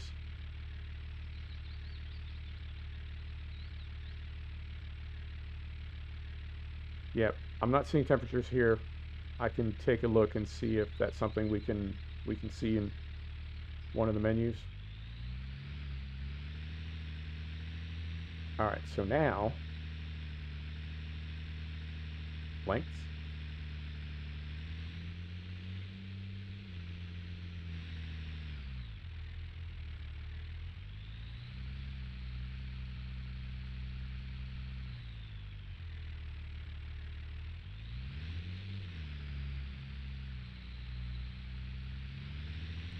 I can see what the temperature is right now. Up in the top there, it's 11 degrees Celsius, but I don't know how we would see what the forecast high and low temperatures are. So for something like a frost warning, There's got to be somewhere to get that. You would think. I'll take a look. And as far as I know, the PC in our office is only used for fertilizer calculation. I didn't see anything else on there or any other screens or menus that we could get into.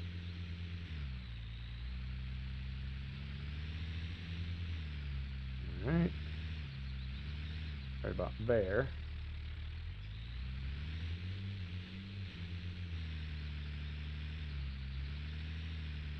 I think what's throwing me off is it looks like we're sinking in, I would estimate like 6 to 8 inches.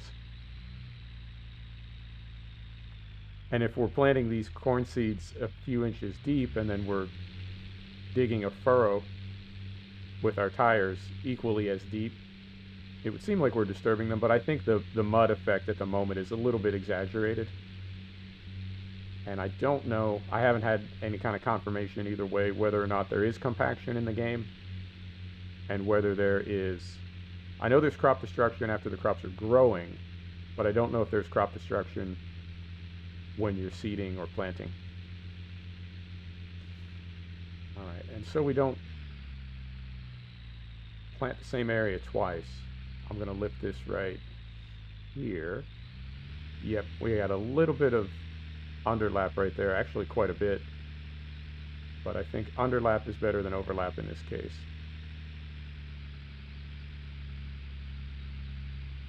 And then drop this right about here. Cruise control back on. Here we go.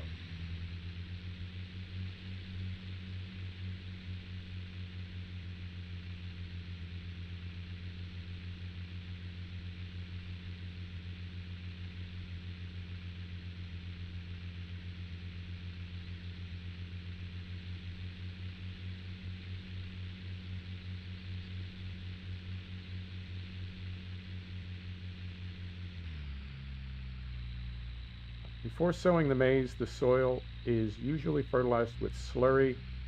The maize seed also receives an extra application of fertilizer as well, though, with mineral fertilizer placed underneath it.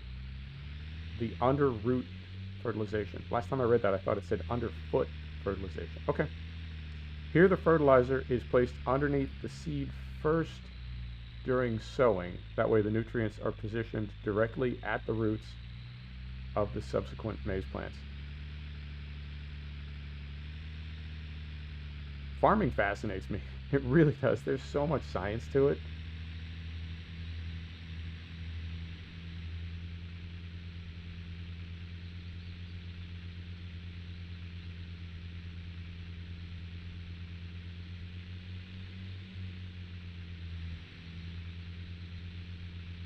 All right, and as soon as we're done with this field, I think, yeah, I think we're going to need to fertilize a little bit. We'll do that solo, and then I think when we get into harvest, we may have the AI helping us. If that's the case, I think it'll be a good opportunity to see whether they've been able to sort out some of the AI stuff that was problematic in early access.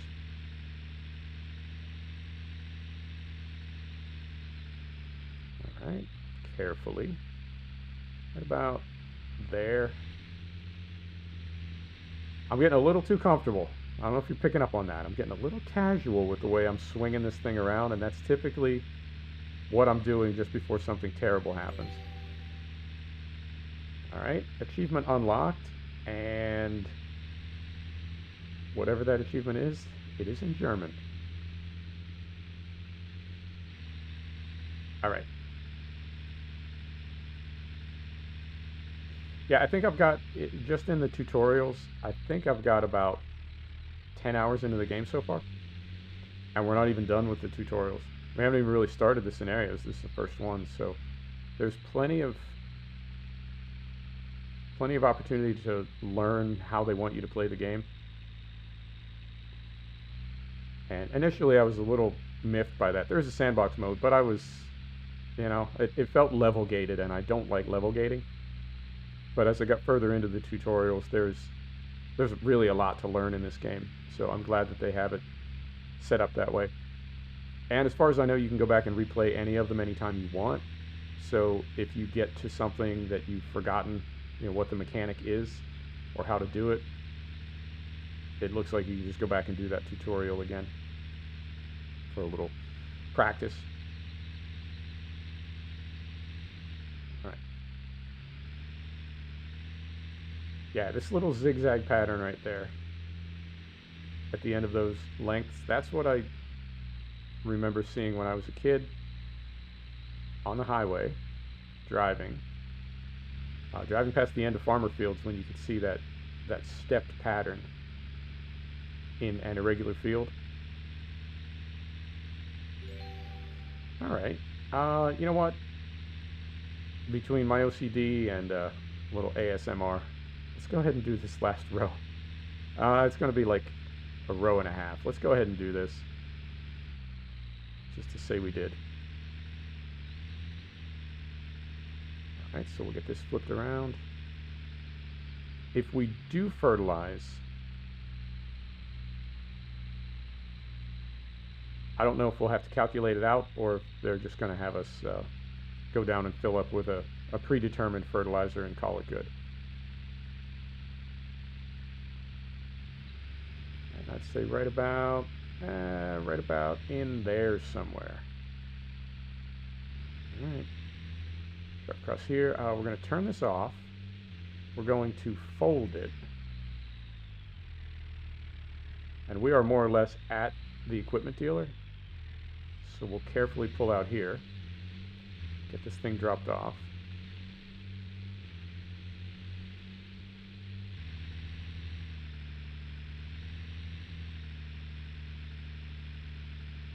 And in here. And I guess any of these stalls work. This is where we dropped off the last implement, and it did accept it. Yep, so right now we're going to hit B to drop this thing.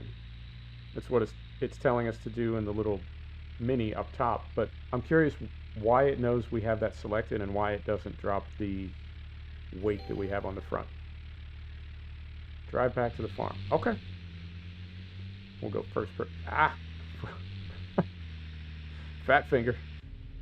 Clicking in on the right stick is my command to go in cab in Farm Sim. Okay, so we'll drive back to the farm, and I'm curious if this is when they have us sit down at the fertilizer calculator. All right.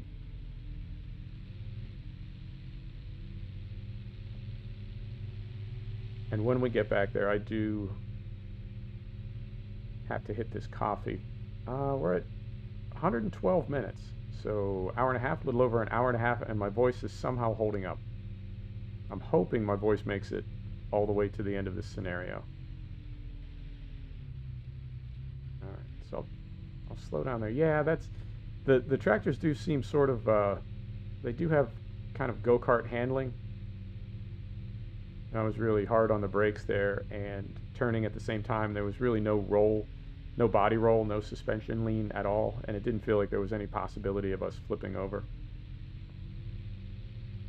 But that's a little detail. That's not a deal breaker by any means.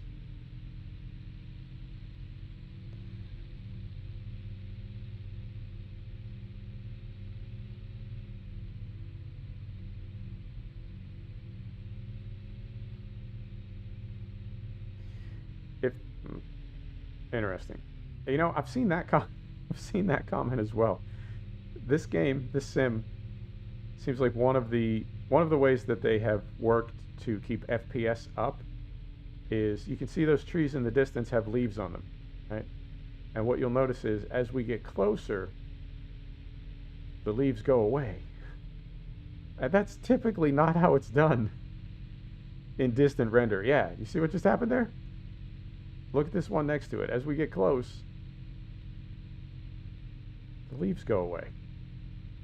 I mean, it's a small effect. It's not killing me, you know, to see those leaves pop in and out. But that's typically not how it's done. Typically, you don't see leaves when you're far away, but you do see them when you're up close. Okay, so we're going to set the brake. Turn this off. We're going to hop out. Professor Farmstein says, done. The trader will now perform maintenance on the machine and make sure everything is still working perfectly and prepared for the next customer. So before I hit continue, I am going to hit my coffee.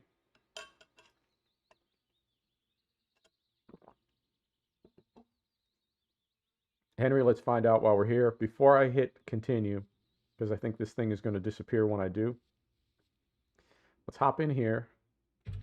We'll start it up. And let's put some windows down and see if there's any difference.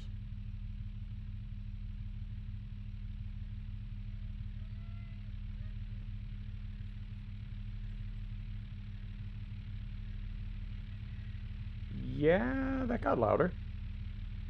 Let's try it on this side.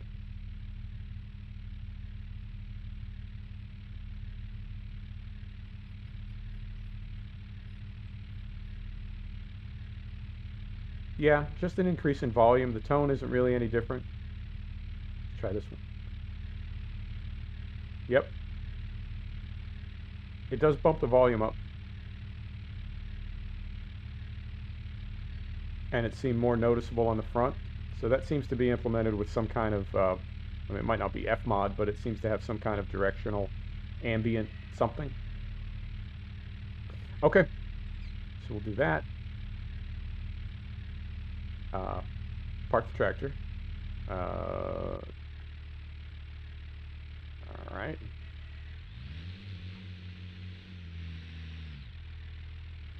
So it looks like there's no side glass now, but I didn't see an animation for it when we were in cab and we rolled the windows down. I didn't see the windows going down, but it does look like they're not there anymore. All right. Turn that off. Hop out here. It's another little small detail, but I'd like to see independent first person and third person for in vehicle and out of vehicle. In other words, when you hop in a vehicle, the default is first person, third person, whatever you want it to be. When you hop out of the vehicle, it defaults back to first person, third person, whatever you want it to be. All right. First, go to your grain field, which has just been refertilized with mineral fertilizer. All right, well, how do we do that? We drive to it. You got it.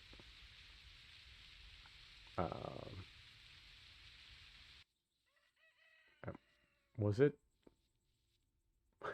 Was it just raining a second ago? And, okay, so I think it started us into a new phase of this scenario, so it's a little bit different here. So let's go out here. Not yet. Let's get all these closed. So we'll do this one. Oh, no, we won't. It was raining, so I was thinking we could... It's got to complete the animation.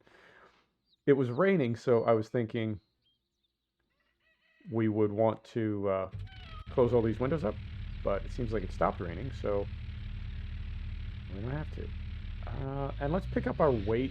I don't know what they're going to have us do with this tractor, but let's pick up the weight just the same in case we're going to be doing stuff. So we'll right here, get this squared off.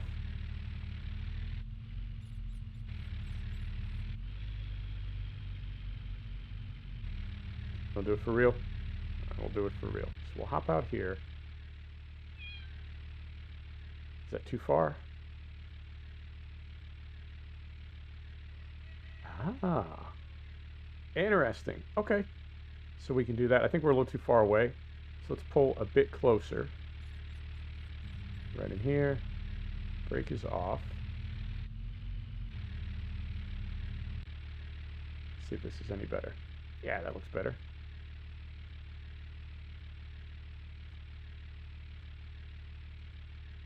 Maybe? No? We can add extra weights, but I'm not seeing any manual attachment from out here. All right, so if we go back in here then. Okay. Unknown why that was not giving us manual attach, but not a big deal. All right, so we'll go back in here and be on our way. I did see there's a lot of different field of view adjustments for in vehicle, out of vehicle, first person, third person, etc. So I think you can dial that in however you want it to be. And I'm curious what's going to be at the grain field when we get there, whether there will be an implement for us or whether we need to do analysis or what's going to happen. I don't remember this part from the early access scenario, so I think either they've rewritten the scenario or we're in a different one that I'm not familiar with.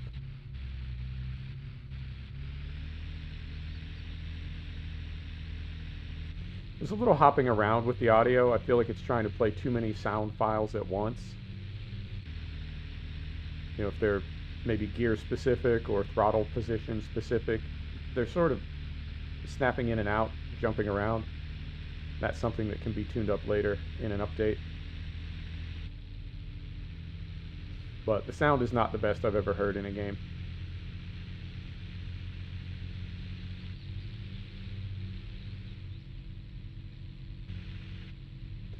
Fried, I did load bales earlier in a tutorial, and both the bale spike and the trailer have auto load if you want, or you can do it manually. And the problem that I was noticing when I was doing it manually is the same thing as Farm Sim, is the bales, when they're on the spike, they don't seem to have any mass, right? They don't have any like grip. So even after you've lowered the bale onto the trailer, no matter how hard you press down with the bale spike, with the front loader, every time you try to back up, it just slides the bale on the trailer as though there's no friction at all. There's no way to sort of scrape the bale off the bale spike onto the trailer. It just wants to stay on the spike.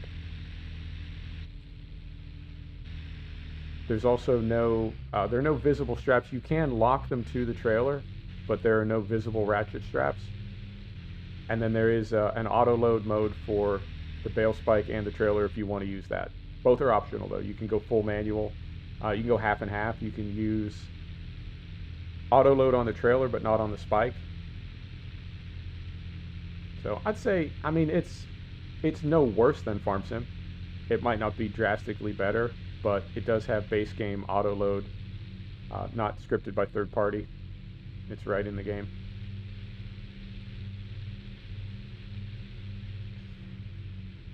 And I noticed I was doing a scenario, I kept getting stuck in the mud. Not a scenario, a tutorial. It's you're driving the chaser for the forage harvester, the maize forage harvester. And I kept getting stuck in the mud. Apparently a lot of other people are as well. One thing that I tried to do that I thought might help was disconnect from the trailer. And it seems like when you're in mud, you're maybe in like a more complex physics mode. And when I disconnected from the trailer, it catapulted the trailer into space. So I think you need to be careful recovering equipment and hooking up and unhooking from equipment based on where you are. I think if you're on flat, dry pavement, you're going to be fine. But if you're on a slope, if you're in mud, if there's any type of physics sort of, I don't know, strain affecting the vehicle at the moment that you disconnect, I think that's what causes it to go crazy. Same as SnowRunner. In SnowRunner, if you disconnect from a trailer at the wrong time, it shoots it into space. I think it's the same thing.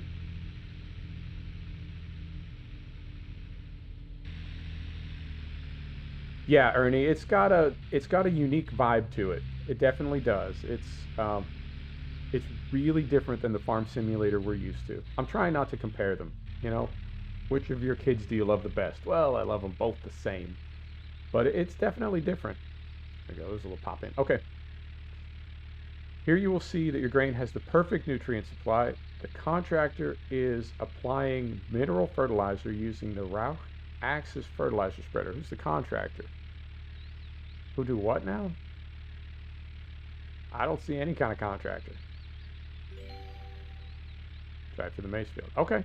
I don't know exactly what just happened right there. But I don't see a contractor. All right. So now The point they want us to drive to is in front of us, but the map is telling us to go back the other way. Before we go any further, let me just pause here. Can we get there this way? Yes, we can.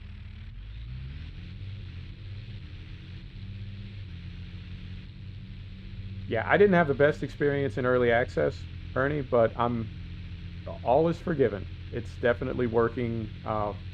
It's functioning now. It's not perfect, but it's working, and it's an enjoyable, very immersive, very complex game to get into. I'm looking forward to playing. I'm looking forward to trying to make money. I think since FS15, there's never really been any doubt, no matter how difficult your settings are, no matter how many restrictions you put on yourself in the Farm Simulator franchise, there's really no doubt you'll make money. You'll be profitable. I'm genuinely curious in this sim whether it's going to be easy or even possible to be profitable without really playing the game seriously. And I'm okay with that. I would like to... I'm not saying that I want to fail, but I'm looking forward to playing a game where you have to really take everything into consideration and make good choices. And if you do everything just right, you might make money. You might break even, you know. But if you don't take it seriously, if you don't try to play it properly, at least in career mode, sandbox mode, different story. But if you don't play it properly in career mode, you're not going to be profitable. I hope that's the way they've set up the economy. Alright, so we're going to make a turn here. I saw something moving on the map.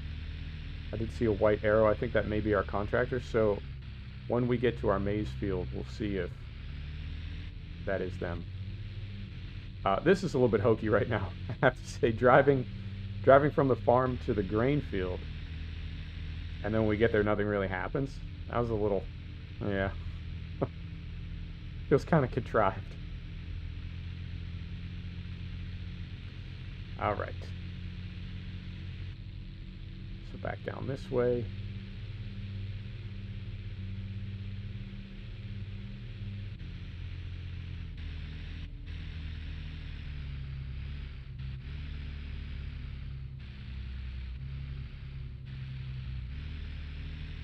And then around this way.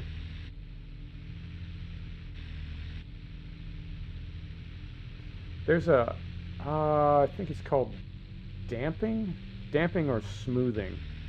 But there is in the settings menu, there is an adjustment for, let's just call it smoothing, for camera smoothing. And I have both those set to about 50%, and it does feel, I mean, you can definitely throw the camera around if you want to, but it does feel like the camera movements are sort of, I don't know, smooth. I guess would be the best word for it. It feels like the camera movements are smooth, and that's something that I do appreciate the developers including. All right. Yeah, see, there's a contractor. There's some activity on the map. It's what I've been wanting to see. In my farming simulator, I've been wanting to see farm equipment doing farming stuff in farm country. Okay, so the areas that I drove over did germinate, right? I was concerned that we would see essentially all those tracks in the field right there, that those would all indicate seeds that had been destroyed by me earlier when I was driving around. So good to see that that does germinate. But I can tell you that once you do have seedlings, if you drive over them, I guess that's sort of how tram lines are formed, is they're not really, well, I suppose they could be. If there's a tram line, a row cut tram line feature in the implements, that would be one way that they could get there. But another way is once the field has germinated and you have seedlings, if you drive over it, you will crush the seedlings under your tires, and you will therefore have tram lines. Okay. Again, the contractor is fertilizing here, in this case digestate, using the Stoppel VT18000 liquid manure spreader. You've checked that everything is growing well and thriving. Once you've driven back to your farm, really, Once you've driven back to your farm, we can safely skip forward a couple of months to the harvest. Okay. All right.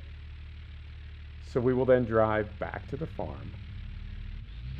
All right.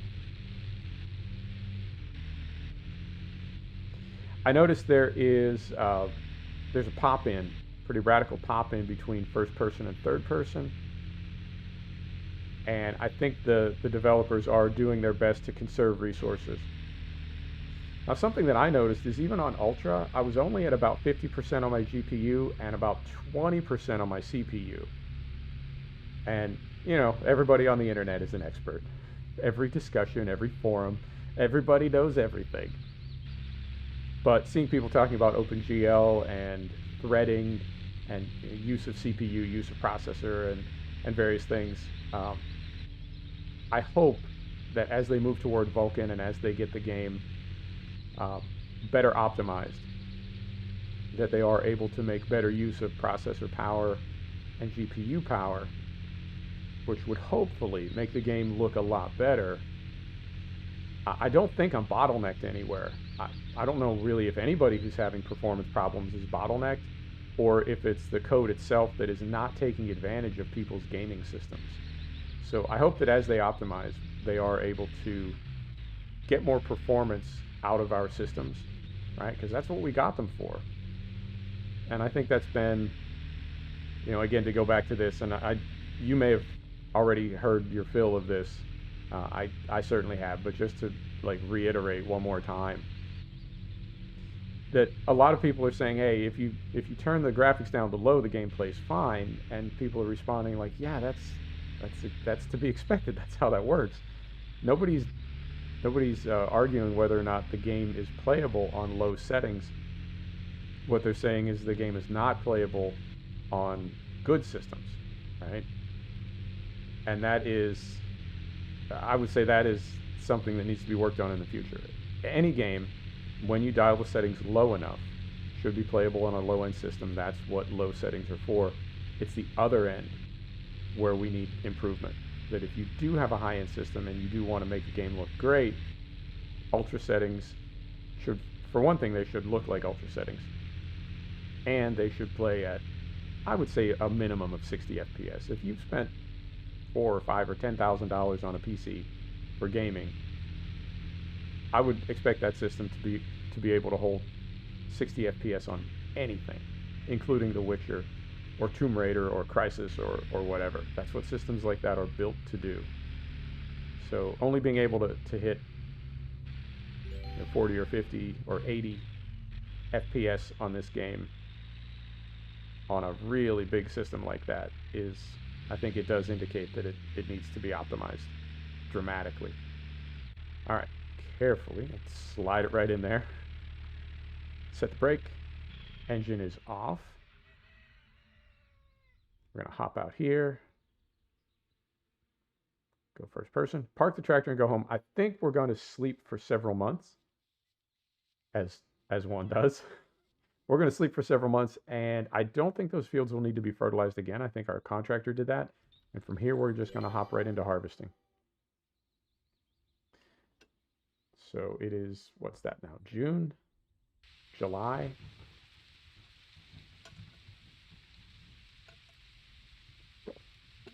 Right. It is now midsummer, and the summer barley is at around 90 BBCH. I've been playing so much Flight Sim, I automatically wanted to say Bravo, Bravo, Charlie Hotel. It's almost ripe. What do you need for the harvest? A tractor with a trailer. Take the MB track and drive to the Hammer Transfer King trailer. Make your way to the field. You got it.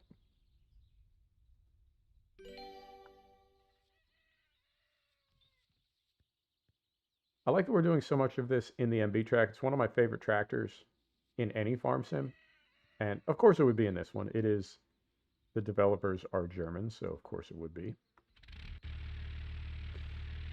But I really like this tractor in real life and in Sims, so I'm glad that we're getting to spend time in it in this scenario. And glad that, what are we, 2 hours in, and we haven't bugged out yet. Very happy about that. Right, and this is the one that we could not hook up from outside the cab. And as soon as we get this hooked up, I'm going to take a look. I've noticed that none of the trailers, at least that I've been able to see, none of them have covers. So we'll take a look and see if this one does. Right about there. And if we go here and here, now we can unload and yep, we can unload, we can attach and detach, but no cover. Okay.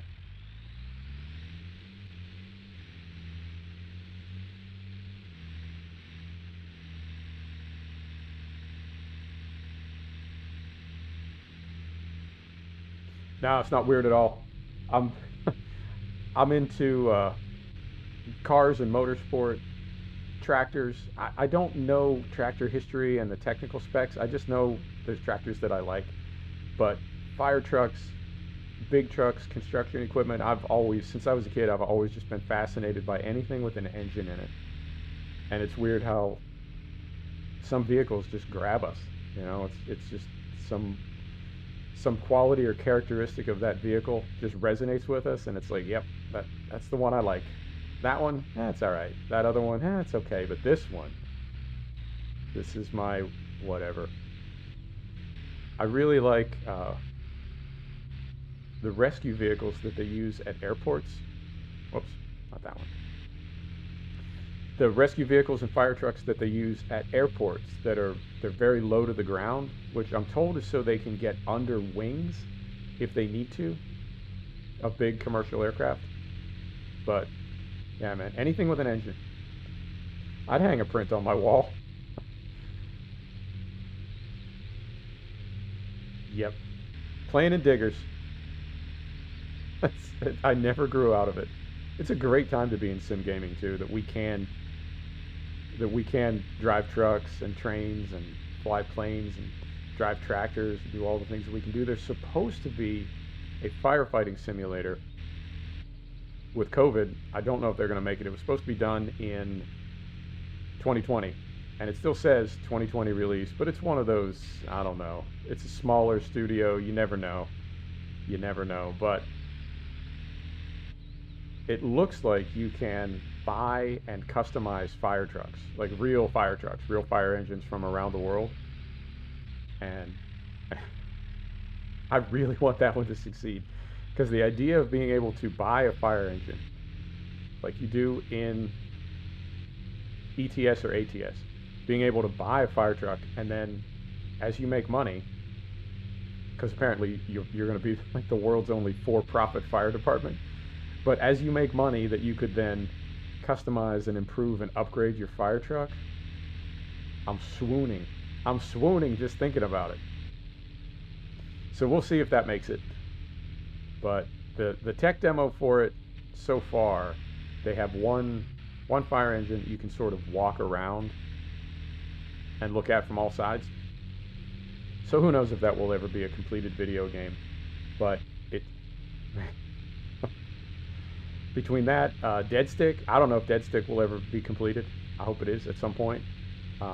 Flight Simulator, FS20, you know, being able to fly some of these aircraft. It's just, I can't believe this is my hobby. I just feel really, really fortunate that I was able to find this and get back into it when I did. Because I took a long time off from gaming, like probably 10 years, and got back into it just at the right time.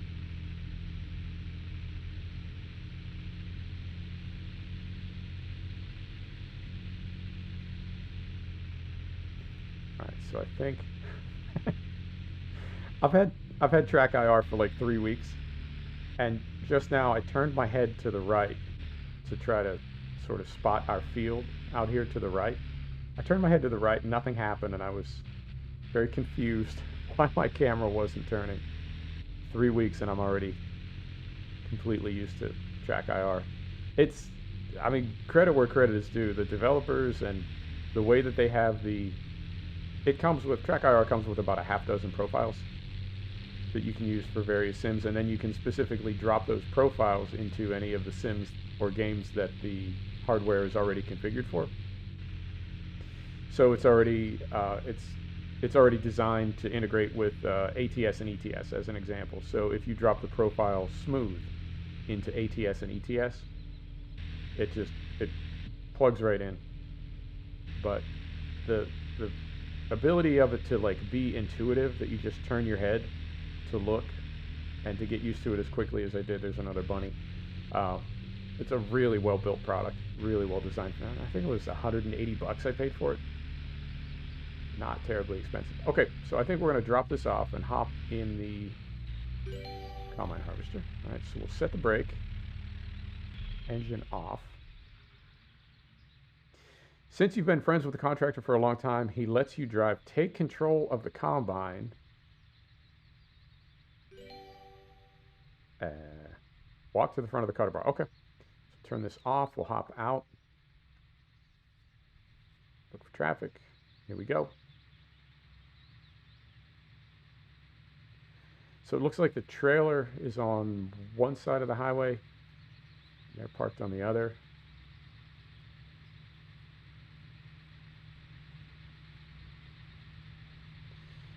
All right.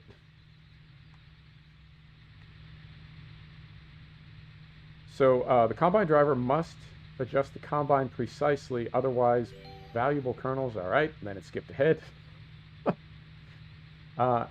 At the front is the cutter bar, which is fitted to the combine harvester and has to be loaded onto a trolley for road transport. The grain passes through the inclined conveyor to the combine and then into the threshing attachment, where the kernels are separated from the ear and thus the stalk. Hang on, let me read chat.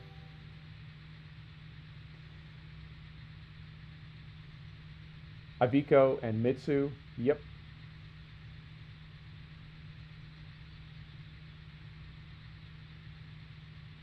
Yeah, the Train Simulator franchise is the one with all the DLC. I think there's 300 DLC for it. Pretty much any railroad in the world that you want to explore is available on there. The straw goes backwards through the sieves to the combine harvester. In the sieves, the straw is sieved again and the kernels fall through. An elevator then feeds the kernels into the large tank directly behind the cab. Yep.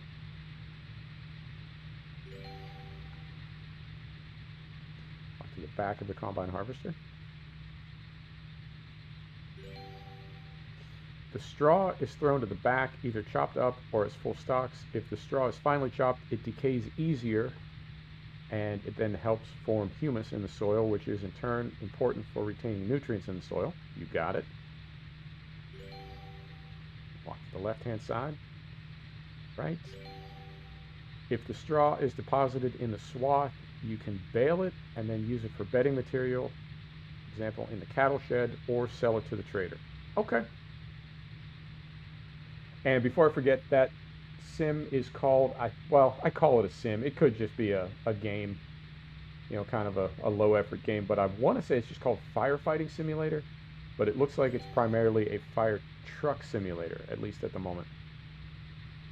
Now we can get started. Move the combine harvester into operating position and thresh the headland. 2 tracks should be enough. Remember to drive in a clockwise direction because the discharge spout is on the left in the direction of travel. Got it. So we'll get rid of this, right? Carefully. And we'll go here. Let's go third person to start. Brake is off. Engine is already running. How are we doing on traffic? We're okay. And we want to go clockwise. So we'll just start right here.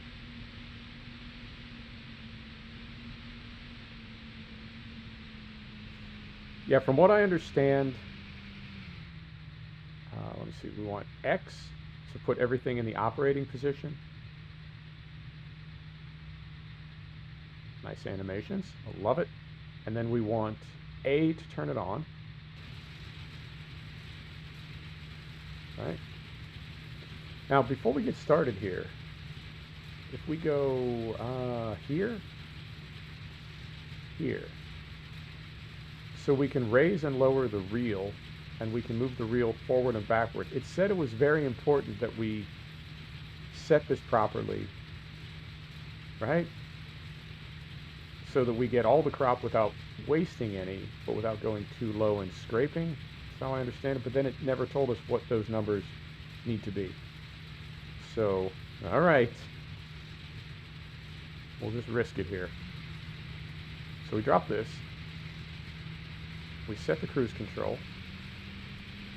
And I think now we can go first person. There we go. So Train Simulator 2021 is the one that, I guess it works better. It has less bugs. It's got a lot more detail as far as things like the PZB, LZB on the German routes. And it definitely has a lot more DLC. I went the Train Simulator 2020, which then became Train Simulator 2. I went that route instead.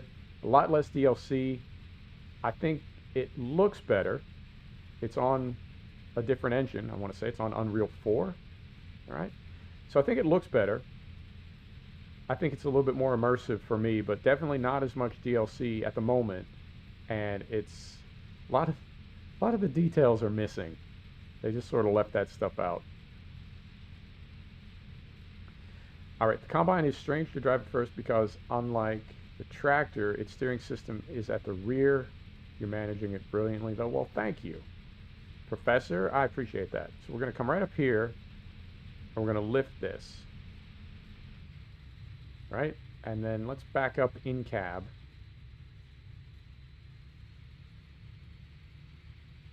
Like so.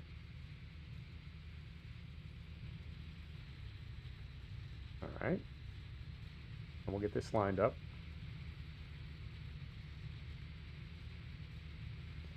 And then drop. All right. And then cruise control. Here we go. Oh, I feel terrible about these big gaps that I left. That is, ugh, how embarrassing. But you know what? That's what Dr. Wayne told Bruce. That's why we fall down. So we can learn to get back up again. Which never made a bit of sense to me. Because if you don't fall, then you don't need to learn to get back up again. Oh.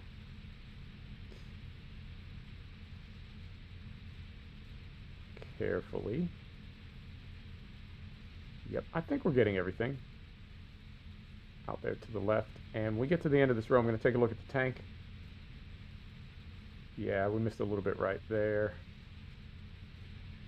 So we lift that.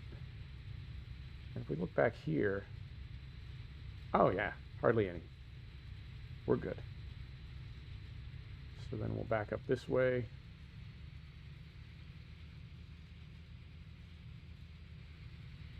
Right. And we've got, what's behind us? There's a field back there, but we got a little bit of room, so we can, yeah. Right, like that. And right back over here. Drop that. Cruise control. And we're good. Okay. Yeah, off the top of my head, I can't say whether or not this scenario was in the early access, but whether it was or not, it seems to be working properly. And I know one of the biggest frustrations in the early access was well, it's early access, so you can't really say things are bugged out in early access because that's what early access is for, to find the bugs. So maybe bugged out is the wrong word to use, but you couldn't finish a lot of things in the early access, and so you couldn't really get a feel for the gameplay because you couldn't get anything done. Well, I say you couldn't get anything done. There were things that you couldn't get done, and that was definitely frustrating. But everything seems to be, so far, seems to be holding together pretty good. And other than a couple of physics bugs, I guess, that I've come across in the tutorials, and what was the other one? The AI. The AI was kind of bumping into things and running in circles at one point. Have I tried Derail Valley? I did. I tried it, and it it was too different for me to get into. There was nothing inherently wrong with it or bad. I just couldn't get into it. I couldn't get into the render. I couldn't get into some of the gameplay and the way that it seemed. I mean, it's early access and it's an indie studio, but just personally, I couldn't get into it. I tried, couldn't get there.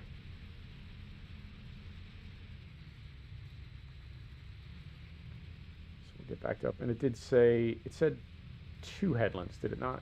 Yeah. Man, these pop-ups. Professor. Get back on something else I can show you before we go any further. Look at the field we're in right now and compare it to some of these great big fields. When I started my career mode, I mean, I wanted to jump right in like it was FS17 or FS19. I'm just going to jump right in and get to work. And I was blocked from that. I was level gated. I couldn't buy the equipment that I wanted to buy. We had the money for it, but we didn't have the level for it. All right. So I went back and started doing tutorials. Glad that I did, because what I didn't know, I would have just gone and bought generic fertilizer and spread it with the pellet spreader, and that's all wrong. You can't do that. But I bought the biggest field on the map. And in hindsight, I probably did not want to do that, because we can't really, I mean, we could rent, but I don't know that we necessarily want to use the biggest equipment to plant the biggest field on the map. I think we might want to start with smaller fields. And even the smaller fields, now this is definitely a slow play, long play kind of game. So even the smaller fields on this map are going to take quite a bit of effort and time. So when we get back to that career profile, and we haven't done anything, it's only got about 10 minutes in it. We haven't actually done anything yet. So I think what I might do is either start again or sell that field. Get rid of this.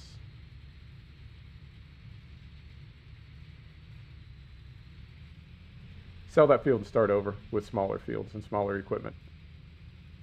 It's just a habit, because we've all started maps in Farm Sim so many times. I was just getting started exactly the same way. It didn't occur to me that this game could be so radically different in terms of like the mechanics of farming and what you need to do. But it definitely is. So when we start that profile, the hours that we've spent in the tutorials is really going to, I think, pay dividends. But as always, there is a sandbox mode. If you want to skip the tutorials and hop right in, you can do that too. All right. So that's, I missed a little bit right there. You know what? Let's just listen to the OCD. We'll come up here. We'll get this little scruffy bit right here. And then that other scruffy bit right there. And that will let us go into this row right here. Like so. Yep, I tried Derail Valley. I tried Zeusy. Zeusy is really good, but it's got virtually no graphical component whatsoever. Zeusy is a straight up training tool for real locomotive operators. So it's got no graphical component whatsoever. It's got no graphical immersion whatsoever. It is strictly the mechanics of driving a train. It's all in German. I couldn't sort it out. Even using Google Translate, I just couldn't sort it out. But what I could tell from the brief time that I spent in it is absolutely unforgiving, and it is truly a train simulator. So, I always try to draw the distinction between a sim and a game. I've spent a lot of time in Flight Simulator, FSX, X-Plane, right, and now FS20. I don't pretend for a minute that I could actually fly a plane in real life. And that's been, Mythbusters explored it. If you spend enough time in a simulator, can you fly a plane?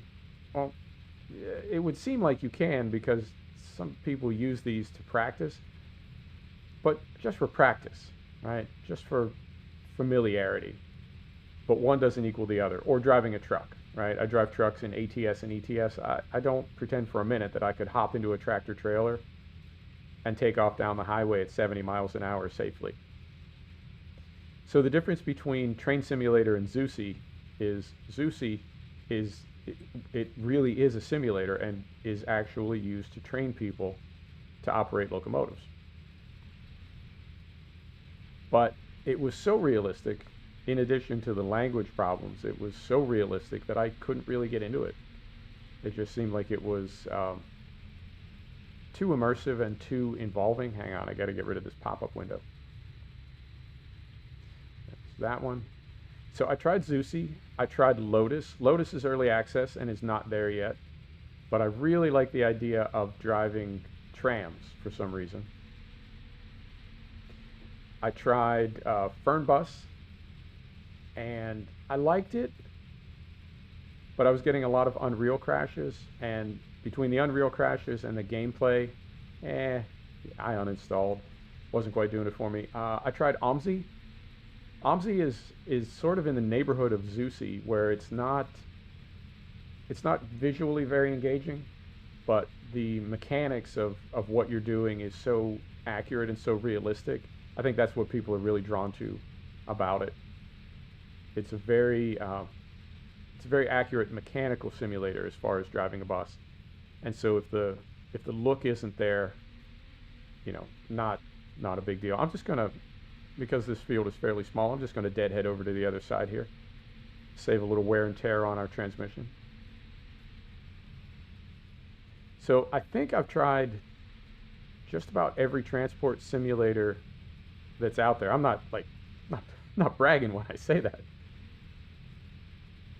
I've tried some of the subway simulators. Those I got refunds for. They seem, slow it down a little bit here. Let's just calm down.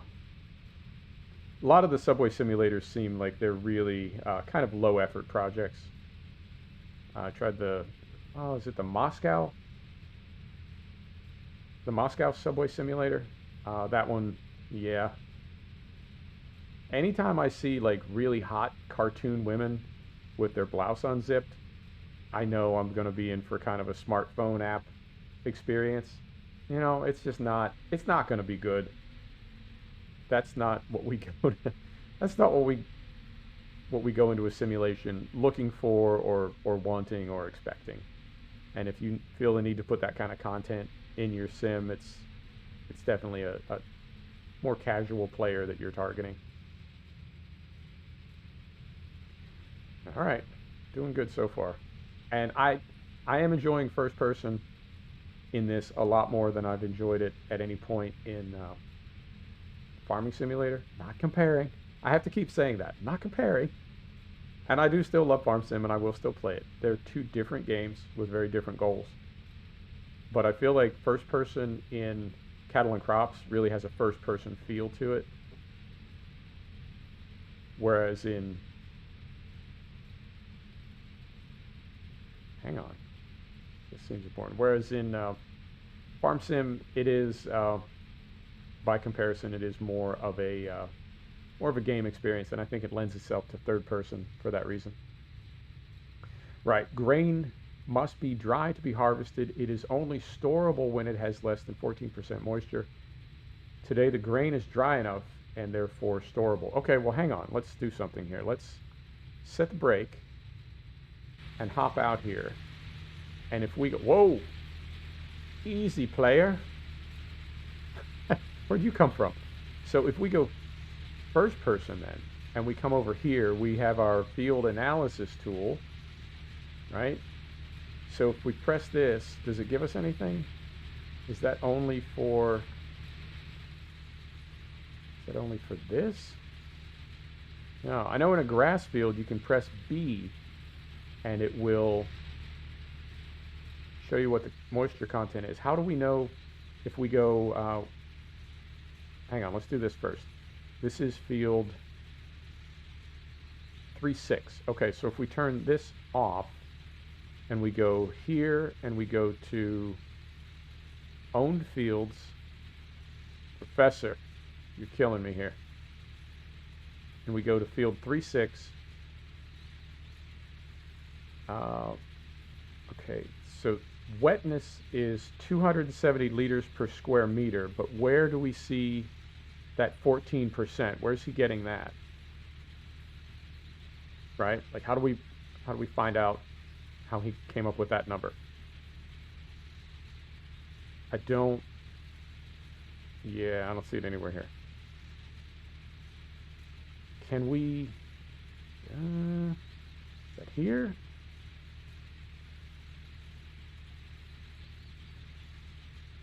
Yeah, I don't know where Professor what's his name came up with that number. Because it should be, yeah. I mean, in a grass field, you just press B and it gives you the information you need. I don't know where he's getting that number. Okay. Not a big deal. So we'll hop back in here.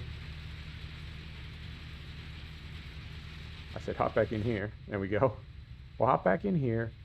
Do we see it down here anywhere?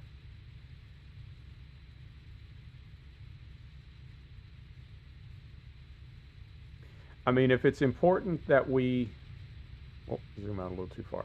If it's important that we have the grain at certain moisture levels, then I need to know how we determine what that moisture level is. Okay, so we'll go back to Tucano. We'll put the pipe out. And I guess our helper is going to help us. Let's find out.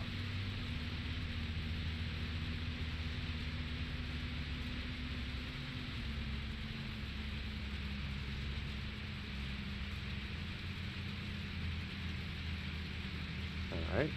I was concentrating so hard on the MB track, I just about missed my my turn there. Now, does this turn on automatically? Because I know we can turn it on. We can do that right. Whoop. You do that right there. Sorry, still fat fingering a little bit.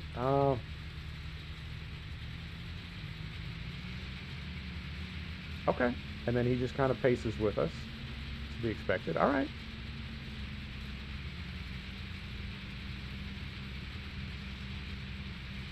We're getting a little bit of stutter right there. And we're at a hard 30 FPS, so I don't know if we're capping right now. Because it's not, I mean, I would call that capped. It is locked at 30.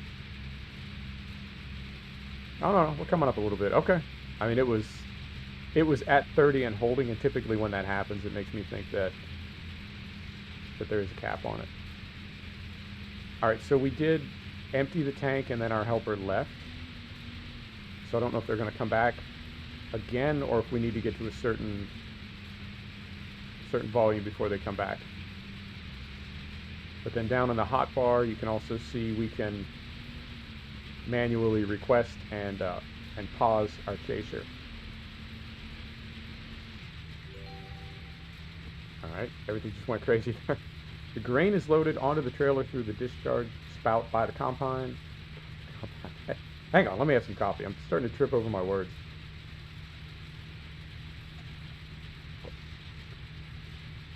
The spout contains a grain conveyor which transports the grain from the tank, right? I got that part.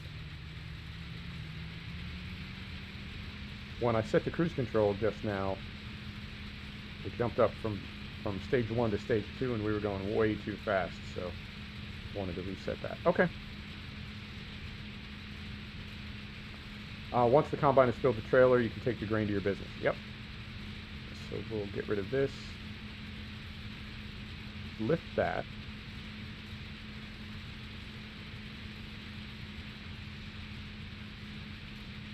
And is he... Yeah, he's just parked up there by the road. I think we need to get to a certain volume in the tank before they come over to help us. So that means we can bring this in and leave it in until we go over there to dump. Okay.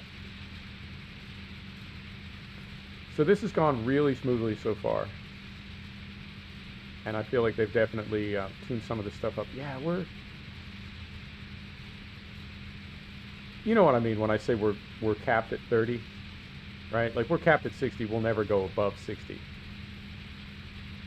But to be consistently at 30 FPS for like, I don't know, for a while. Normally it would be bouncing around between whatever, high 20s, low 30s, but it's just parked right at 30. It's very odd. All right, so we'll extend this again. We'll close that. And then we'll come in over here.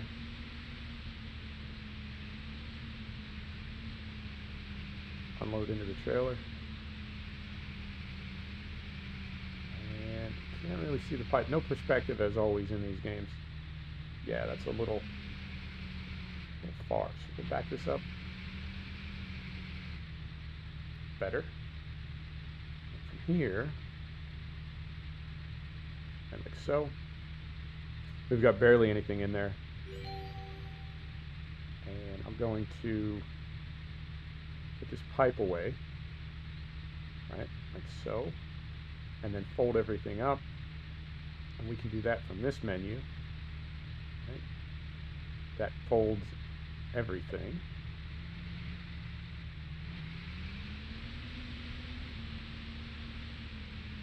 And then we'll go drop this up. We do need to be out in traffic to do that. Not ideal.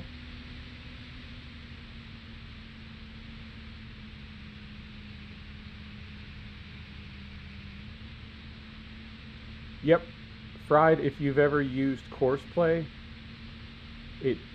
and again, I have heard this and it makes sense, but never quote me on anything because a lot of times I have no idea what I'm talking about. But I'm told that the developers of Cattle and Crops are some of the biggest modders from the farm sim scene. So a lot of the mods that we've used, the heavy mods, the big mods like Courseplay, that we've used over the years have been built by the same people that built Cattle and Crops. So to have that built into base game, just right there, that's all I want, right there. To have that built into base game is amazing to me. So we drop this, put the combine harvester into transport mode. Okay, we did that. So now, it's going to be a little tricky with the tree there.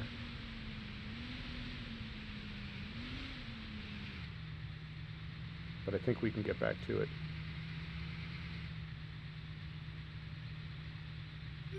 Right? So let's back this up a little bit more just to get it off the road. Right about right there. Brake. Engine. Let's hop out. And back to the MB track. Having this stuff in base game, for me, it's really, really important because it means the mods were built into the game and the game was built around the mods. So it's not third-party stuff. It's something that the developers have been aware of and participated in from the inception of the game. I mean, they did it. They built this stuff into the game. So you don't need to worry about compatibility. You don't need to worry about, will it work with this mod? Can these two mods work together? It's all built into the game. That's really important to me in terms of, I don't know, predictability, reliability, that everything just works properly. All right, so they're saying, oh, there goes our worker with the Tucano. They're taking that back. Yeah, very cool to see that sort of stuff happening around the map. All right. Take the harvest to the farm storage with the MB track. You got it. And Fried, did you say you got Cattle and Crops and you're getting into it, or you haven't got it yet?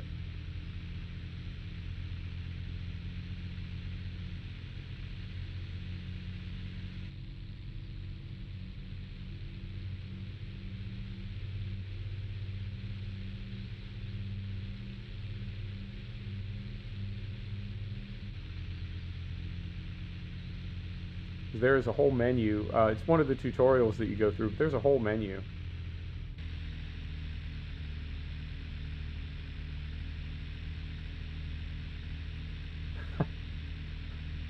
No, no, I'm not a professional anything, man. I'm not a professional farmer. I'm not a professional gamer. I am I am a hack, but I have a lot of fun. No, this is Cattle and Crops. It's not FS19. And welcome to the stream, by the way.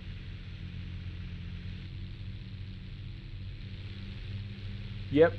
Well, we're going up. Let me go third person here. We're going. Yeah, that's a pretty decent hill, and you can feel the weight. You can feel the weight climbing the hill. Yep. I have a great time playing video games. I love it. I love simulation gaming.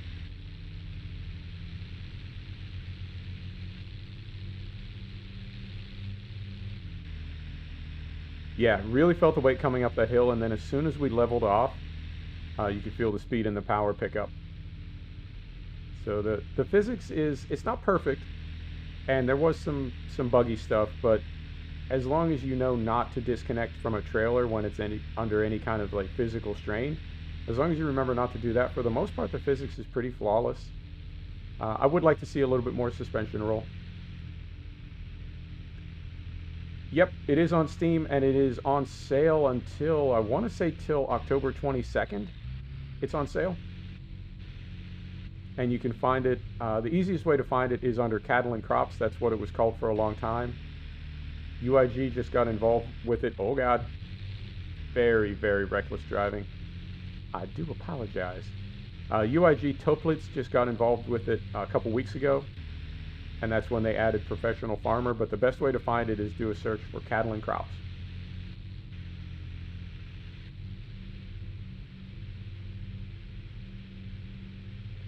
And I just saw the professor says, your helper takes care of the combine harvester combination. He returns it to the contractor, and you can store the harvest. You got it.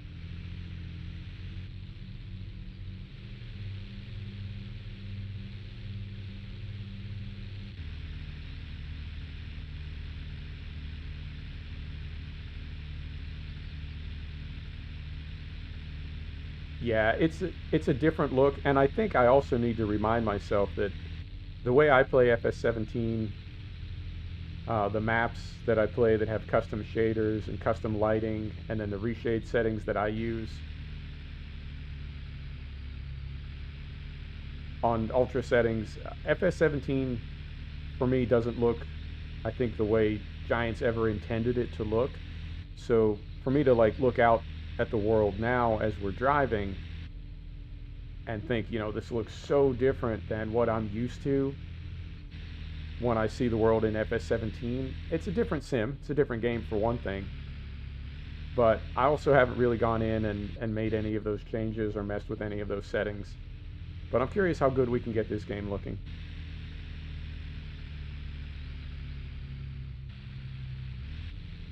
Yep. Understood, Fried. I feel you. It's, there's definitely a learning curve.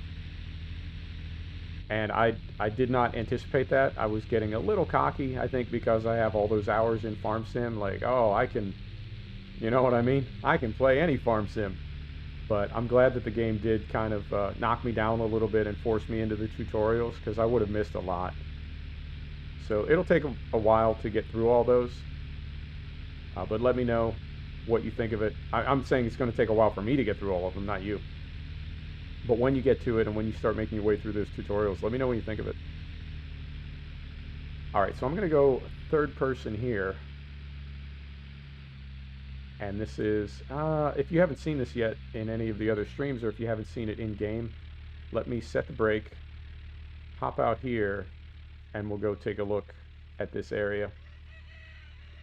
So these doors are all automatic. I appreciate that. It's not the most realistic, it's not the most immersive, but I'll take it. So this is our grate here, and we can pull in either this way, right, or we can come in perpendicular, because they had us dump excess fertilizer here, and then I think you can store it. Oh, so if you go up here, we've got various tubs up here. They're all marked. They're all on the pipe system. So when we dump this into the grate, we can actually tell the silo where we want it to go. And then when we take a crop out of here, we can select what silo we want to unload from. And I think it's possible that we can also store pellet fertilizer in here in the same way. I'm not sure 100% how that works, because what I did was I dumped it in here, and I don't know if it leaves it in here and you have to get it out with a front loader, or if it somehow kind of absorbs it into the system. And then these two are empty again, and you can unload it into this area with the pipe and then use the front loader to put it into the broadcast spreader. Unknown at this point, but it's definitely like the system has just like layer after layer after layer. Is that light switch? Nope, just static. Or is it? Yeah, there are lights in here. Is that, if we get close enough, can we turn that on? No. All right, so it says take the harvest to the farm storage with the MB track. You got it. So we're gonna hop back in here. Yeah, it's starting to get muddy. And it's that looks like some 3D mud. Maybe? Yeah. I like it. I like it. All right, so we'll hop in here. We'll go third person. Brake is off.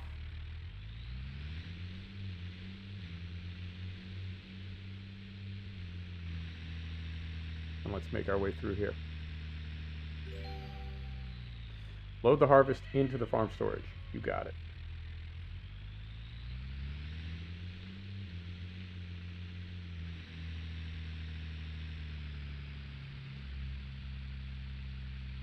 Okay, so if we stop here and set the brake,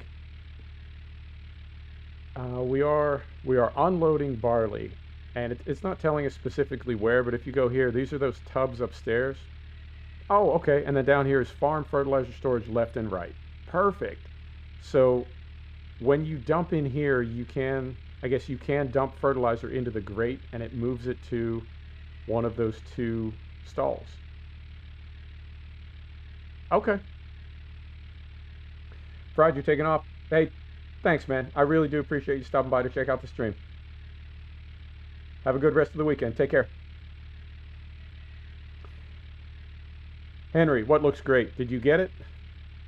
Did you get you some cattle and crops? So barley, farm grain storage number 1, unloading, start.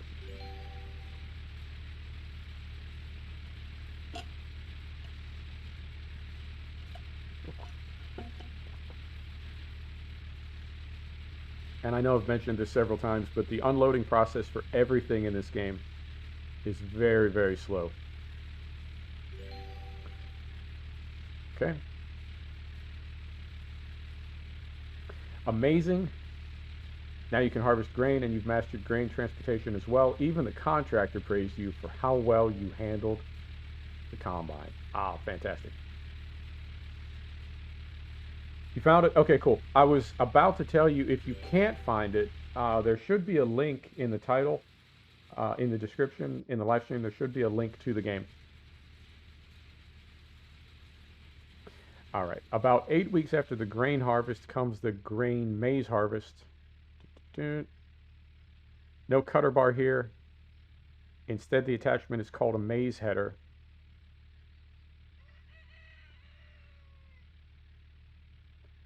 Right. We're going to use the Geringhof, the Maize Star Horizon. Okay. So turn that off. Take the Joskin Delta Cap trailer with the MB track. Let me start that sentence again. Take the Joskin Delta Cap, is it Joskin or Joskin? Delta Cap trailer with the MB track to the contractor. Okay. I forget that so much of this equipment is German, and you know, I'm an American, so we're all about hard consonants. So I would default to Joskin or Joskin automatically. It may well be Joskin.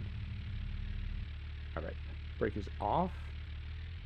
Go forward a little bit. I'm going to swing around and get the weight. We probably don't need it because I think we're just pulling a trailer, but just in case we need it.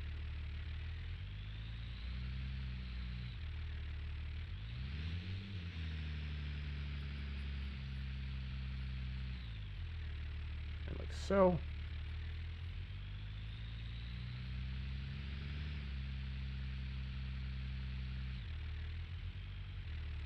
now if we're, yeah, we may get that mud. I don't want to call it a mud problem, but if we're carting for a corn harvest, we may get that problem where we get stuck in the mud again. I wouldn't say that I want us to, but maybe we do. And this looks like, now we've got some adjustability here. Is it this? Right button. Oh, yeah. Oh, yeah.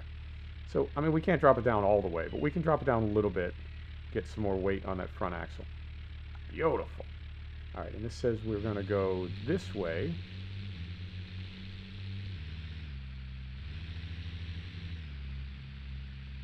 And then, 1,000 meters. Okay. This map isn't that big, but it's well designed in that you can't really drive straight to get anywhere, so it feels a little bigger than it is. It's not quite a driving map, like a bullet bill map, like the Western Shore or the West Coast. It's not quite a driving map, but there's enough driving that you feel like you're going to different places on the map and that everything isn't right outside your front door. So that's got a nice feel to it. I'm going to stay third person a little bit, by the way. We've been doing a bit of first person. Get rid of that. We've been doing a bit of first person, so let's do a little third person now so we can see the equipment a little better. Right through there.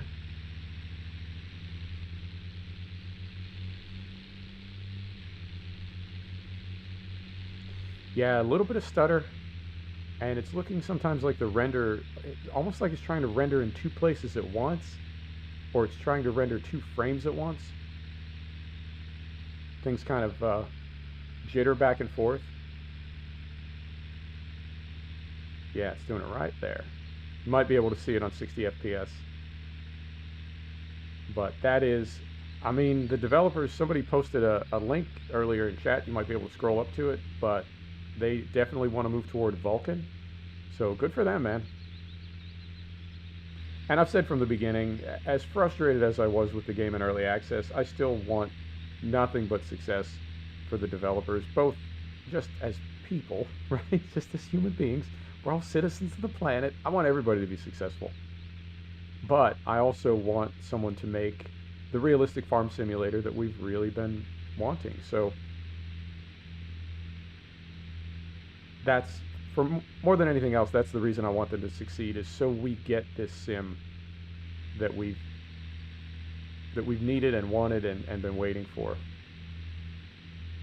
Farm sim is, I mean, it's referred to as a farm simulator, but I think we've always known it's more of a farming game.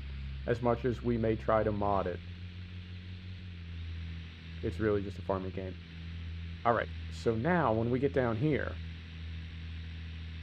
we take this to the contractor. Then what do we do?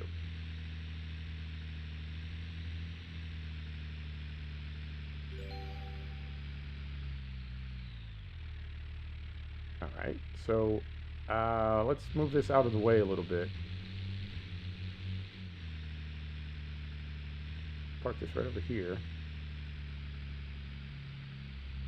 Am I the only person that does that? I feel like when I'm in like a yard like this, as an example, I feel like, I don't know, it's just, I get immersed and I just feel like, well, maybe we should. Interesting, these are all automatic. Okay. I didn't see a setting in gameplay for automatic doors, manual doors.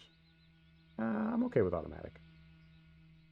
When I'm in a yard like this, I do feel like, I don't know, like there's, like I'm expecting there to be people moving on the map, and I should be a good neighbor, a good coworker, and not leave the MB track parked in a place that it could get in somebody's way.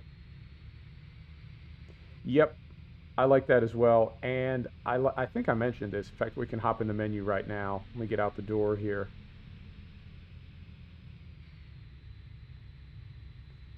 If we set the brake and hop into, not that menu, this menu. If we hop in here, I want to say it's under graphics, it's under gameplay.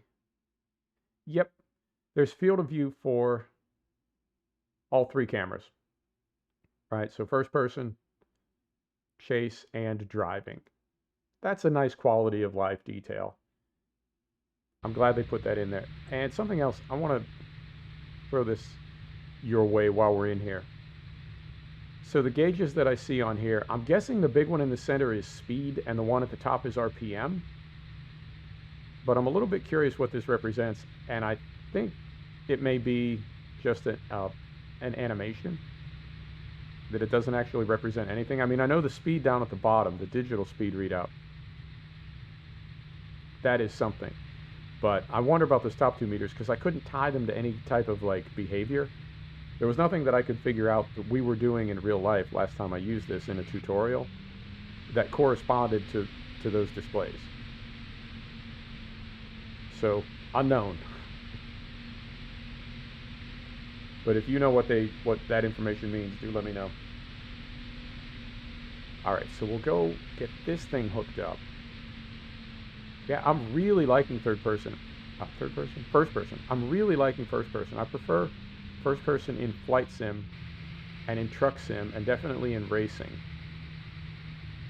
But farm sim I've always kind of defaulted to third person. Alright, let's carefully back up out of here, and there's a post right there. So let's swing around that and use our mirrors here. I think I just hopped the curb. Don't hit the light pole. Where's our spotter? Where's the helper? All right. So now, we're going to go out this way. Beacons? No beacons. I say we could go beacons. It's a pretty big piece of kit. We'll go here. We'll go here. Beacons on. All right. And make our way to the field.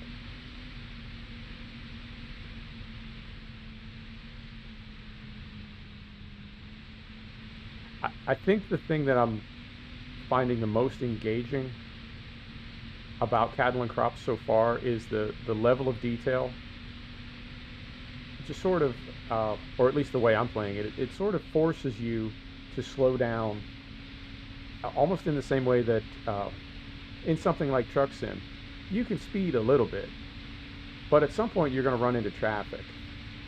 You know, it's not the tickets that slow you down, it's the traffic and the turns. You just have to slow down and play the game as though you're driving a truck. And I feel like some of the details in this game just force you to slow down and play it a little bit more like a simulator and a little bit less like a game. Now, other people may be put off by that because they're looking for more of a game experience, a console experience, and that's not a bad thing. I'm not like throwing any shade when I say that. But for me, being almost forced to play a certain way, I appreciate it. Because some of this stuff I would frankly kind of skip over. I would try to play realistically, and I would want to play realistically. But maybe something like manual attaching is a good example. If there was only manual attaching, if you always had to stop, set the brake, hop down, get out, and manually hook up the implement or the header and manually hook up the hoses, I would be happy to play that way. But I've gotten a little bit spoiled where you just back up, you know, get close, hit the B button, and off you go.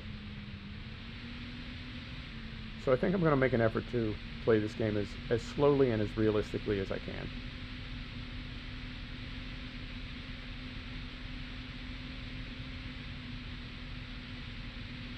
Yeah, I'm curious, track IR, because our visibility is so limited with this header on here.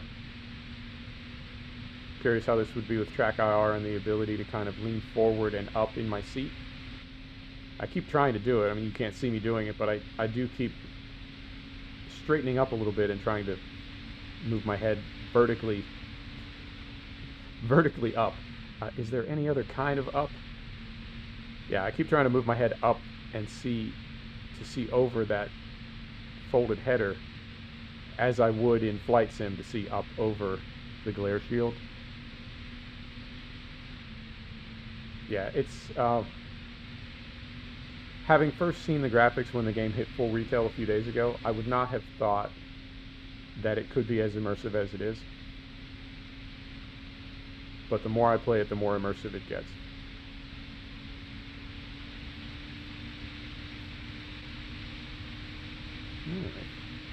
Right. One other change I would like to see made is on the mini-map that there would be more of a color difference between big paved roads, small paved roads, and dirt single track. It's not that big a deal, but just to know what roads we sort of prefer to get to a field. Yeah, the IC is, well, like I was just saying about manual attaching, that we could get to a place, or that I could get to a place where if we're going to hop down, right, I always set the brake. That's just something I'm in the habit of doing. But then we always, right, open the door, hop out, and then once we're outside, close the door and continue on our way. I could definitely see myself moving in that direction. And before we do anything else, let's turn the beacons off. Don't need those. To allow space on the field for the vehicle combination, taking kernels to the trader, I will do 2 headlands. Okay.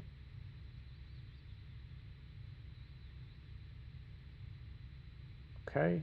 While you harvest, the contractor will take care of the transpo for you. You got it. All right.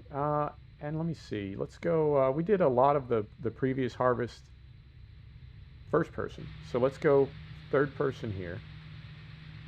And it looks like we can do this starting from any side. So let's release the brake, get turned around. We'll go clockwise, starting from right about here. We're going to hit this tree, starting from right about here.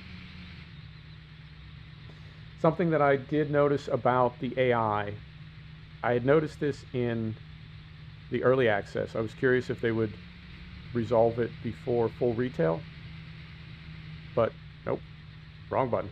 And now we gotta go all the way through the animation. Oh, fat finger. I just closed everything up. There we go. The AI does cause crop destruction. And I'm sort of baffled by that, because the AI at the moment is not very good, and it does drive through the crop a lot. So you would think that the developers would disable crop destruction, for lack of a better word, that until the AI is smart enough to drive out around the crop. All right, so now when I hit it again, it's going to close the tank and unfold the header. Right? Is it? Yeah. So let's do this last one manually. So we'll go here, and here, and we want work mode. That's it. Right there, if I can get it. We want that, and we want, where is our little, there we go. There's our little GPS aerial. We'll get that extended. Okay. Now we're good again. We'll turn it on. Will we? Did that just turn on?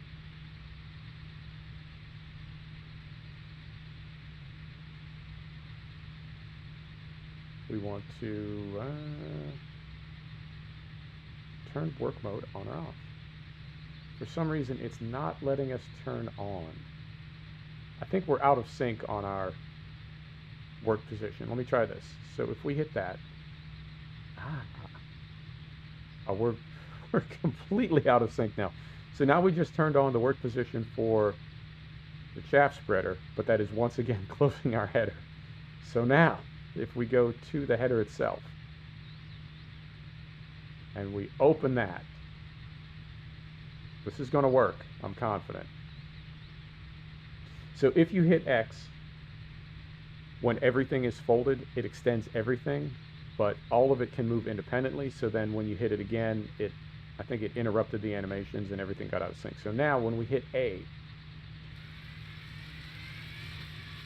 it did turn everything on, but I just saw a warning. It says we're pointed at the wrong field. We want this field behind us, which is not a problem. So let's just back up right around here to the side.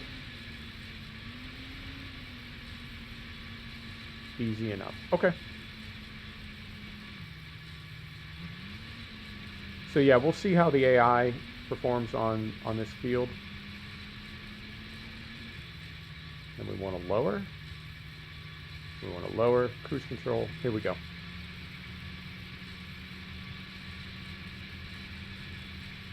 But that would be kind of a big complaint that I have is, especially if the economy is difficult, if the economy is really demanding, it's going to be frustrating to see the AI destroying your crop that you're trying to sell for money.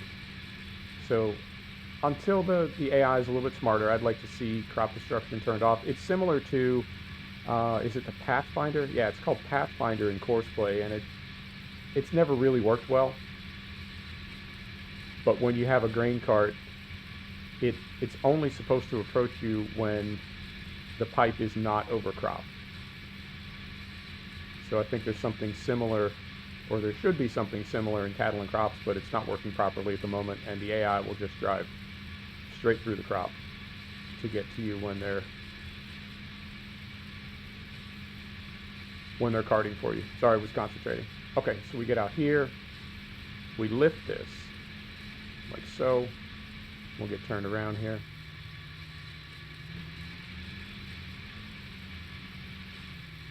Yeah, I think when I'm playing off camera, I will be more likely to use all the IC and really take all those steps and play in a very detailed way. But in stream, I think I may skip a few steps just to keep things moving. And I'll take a look at something else. When we're in cab, there we go, we'll pop in. When we're in cab, yeah, this is something else that always kind of frustrated me about Farm Sim is I felt like the spikes on the corn header never really lined up with the rows. But when you look right now, each of our rows corresponds to a row, as it would in real life. And that is, it's a small detail, but it is a detail that I appreciate. And I think I'm also picking up on, yeah, we'll make our turn here. I think I'm also picking up on, this may have infinite terrain angles. So, you know, in 17, I want to say in 17, there were like 8 angles for crops, right? So 0, 45, 90, etc.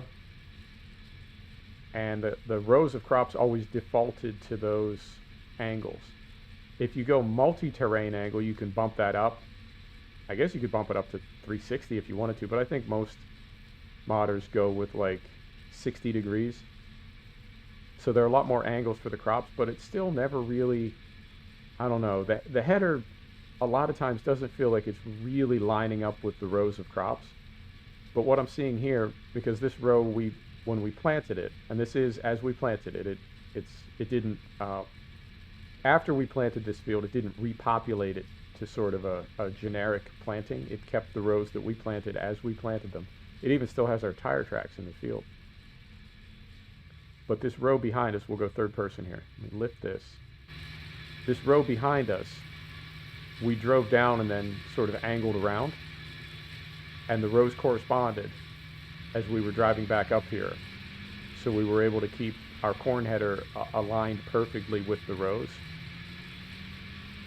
It's a small detail, but it matters for the immersion. I really do appreciate stuff like that.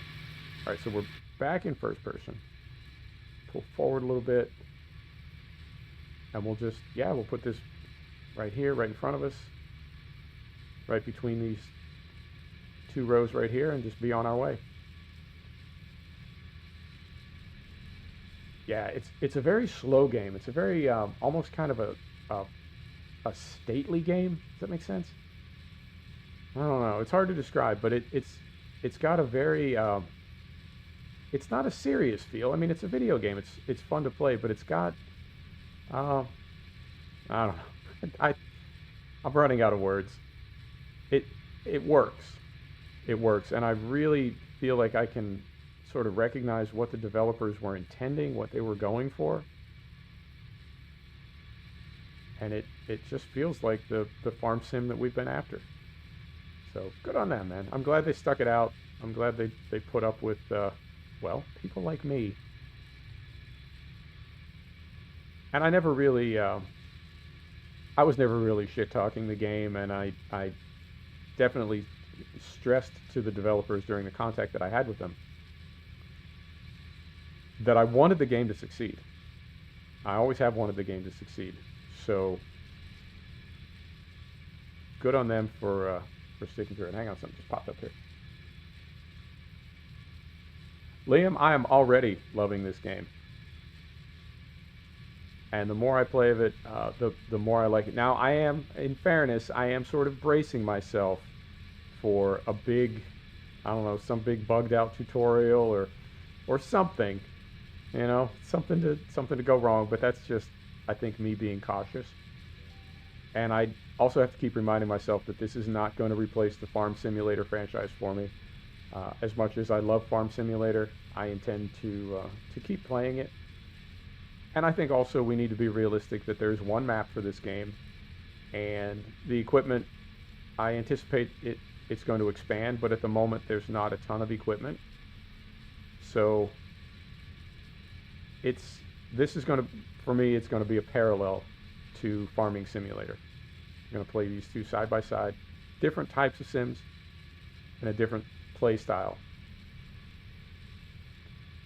But yep, I'm already loving it, I have to say. And I really like that we can align the header with these rows. I know I'm going on and on about that. It might not be that big a deal to you, but that's how you harvest corn in real life. Okay, so we'll back this thing up. We'll head down that row. Look that up right there.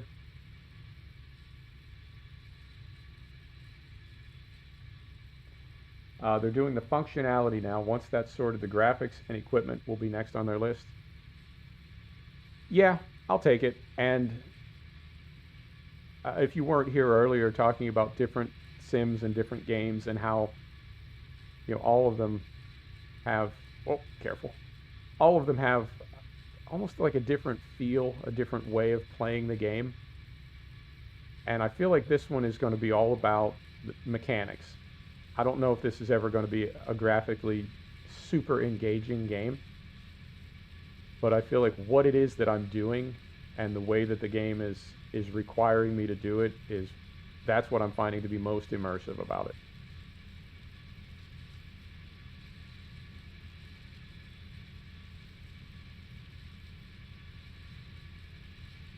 And I mean, if anything, the reason I went back to FS17 when arguably FS19 looks a little better, arguably. I mean, I've heard both sides. I know a lot of people have said FS19 is just 17 with a lot of glare thrown in, right? Crank up the alpha and crank up the glare and pretend that's new or better graphics. But arguably 19 has better graphics, so why am I still playing 17? I just find it to be more engaging. I like the equipment, I like the mods, I like the maps. So this game may not ever have the best graphics, but I don't know that I need it to, you know, in terms of what I'm expecting it to be or what I'm wanting it to be as a sim. Try to get this right down the middle of a row. And I think we're all the way out to the edge of the field there, and we've missed a few plants, but hopefully not too many. And, oh, you know what? Now I think we're missing a whole row. Well, that happens. That's just a little, that's a little more mulch we'll put into the soil. And I think, by the time we're done with the headland, by the time we're done with this second headland, we'll be about half done with this field. And from there, We'll have our contractor come in, our grain cart come in, empty us a couple times, and hopefully we'll be done with this entire scenario. Yeah, that was that little turn. Let me hop third person here. That was that little turn right back there where you can see the row contours around that turn. And that is something that in this sim, in this game, just has a very natural feel to it. And in the Farm Simulator franchise, that would be kind of a, I don't know, kind of a clunky turn right there. And the crops would not typically line up with the header for the rest of the row, whereas here they do. Details, man. All the little details, all the quality of life stuff. That's what makes a sim work for me. Although in fairness, I will always love Project Cars 2. If the Farming Simulator franchise is Project Cars 2, I would say this is iRacing or R Factor 2. It might not look as good, but it's a much more serious take on the activity. Alright, so we'll get back up here. Pull forward again. Drop this. I want to be a little bit more to the left. Try to be a little bit more to the left so we get that leftmost row, the one that we missed on the way up here. And yeah, we're missing it again. Okay. So we do need to line up one row over. Wherever I think I need to be one row over to the left. All right. So look at this. I feel like the sound is better in the combine harvesters than it is in the tractors. Yeah, now we're going to be too far to the left, but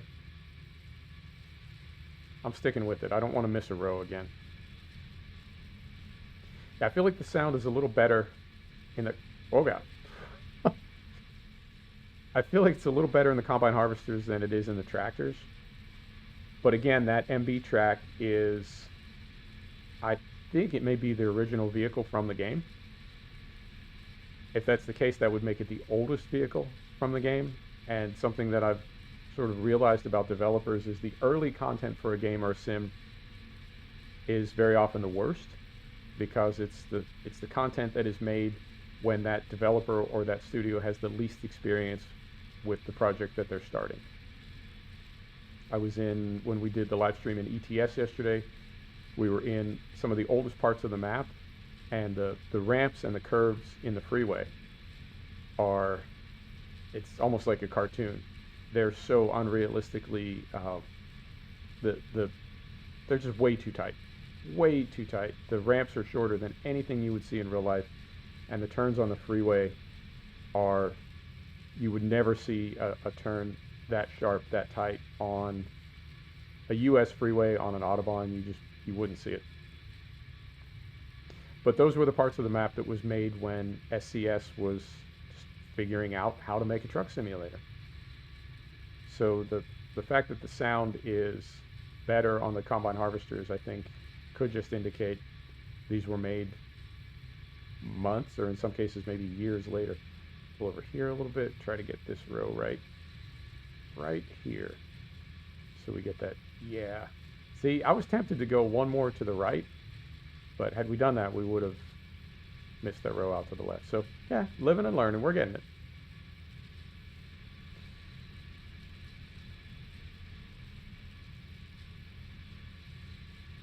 I would have to say, other than a few really sort of small and inconsequential complaints, there's nothing about the retail release of this game that is a deal breaker for me. A couple of little things, but there are plenty of day one games that I've played, and you know what, just for OCD's sake, I'm going to continue on out here and get this last row right here, and we'll try to gather up any little scruffy bits that we missed as we make our way around the field. There are plenty of other day one titles that I've bought in the past couple years that I found to be significantly more disappointing than Cattle and Crops. Even something like, I said, of course, a Competition on day one. I was very concerned about that game. Now it's turned into the best GT simulator that I currently own. But on day one, I had very serious doubts. So from that perspective, This is not only not disappointing, but less disappointing, or more developed than a lot of other titles that I've bought recently. Now, those titles did, for the most part, they did come around. But that's not to say that even something like Microsoft Flight Simulator, just getting the thing downloaded for me and for a lot of other people was kind of a chore. And that's not what you expect from one of the biggest software developers on the planet. I mean, I know Microsoft didn't develop it, but they financed it, and they were certainly supervising it. I'm guessing Asobo was, keeping them aware of what was going on in the development of the sim. It's not like Microsoft just wrote them a check and said, come back in a few years and let's see what you got. So Microsoft knew what was going on. The Steam integration, some of the things that were fixed in the first patch that obviously should have been included on day one that just got missed somehow. So it can happen to the biggest and best studios. Look at some of the big disappointments that we had in FPS and adventure gaming in 2019 and 2020. So if it can happen to anybody, it can certainly happen to a small independent studio making their first video game ever. But as long as everything gets eventually worked out, and as long as there's good communication from the devs, I think people will put up with a whole lot. And there, we'll get that little bit. And I think this is going to work out just fine. I mean, it already is. Oh, you know what? We've already done our headlands, so let me just make a giant 360, and then we'll make a right turn now and get started on this other length. I haven't seen, looking in the mini-map, I haven't seen our... Oh, well, you know what? We're already over here, so why not? Looking in the mini-map, I haven't seen our helper yet. Haven't seen any movement. So we'll see how far along we have to get before our helper either shows up or we have to hop into a grain cart. Or do we do? Now, we left our cart down at the contractors, did we not?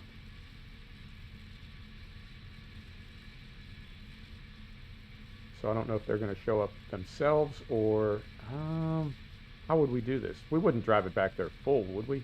No. You would not drive a loaded combine harvester on a highway.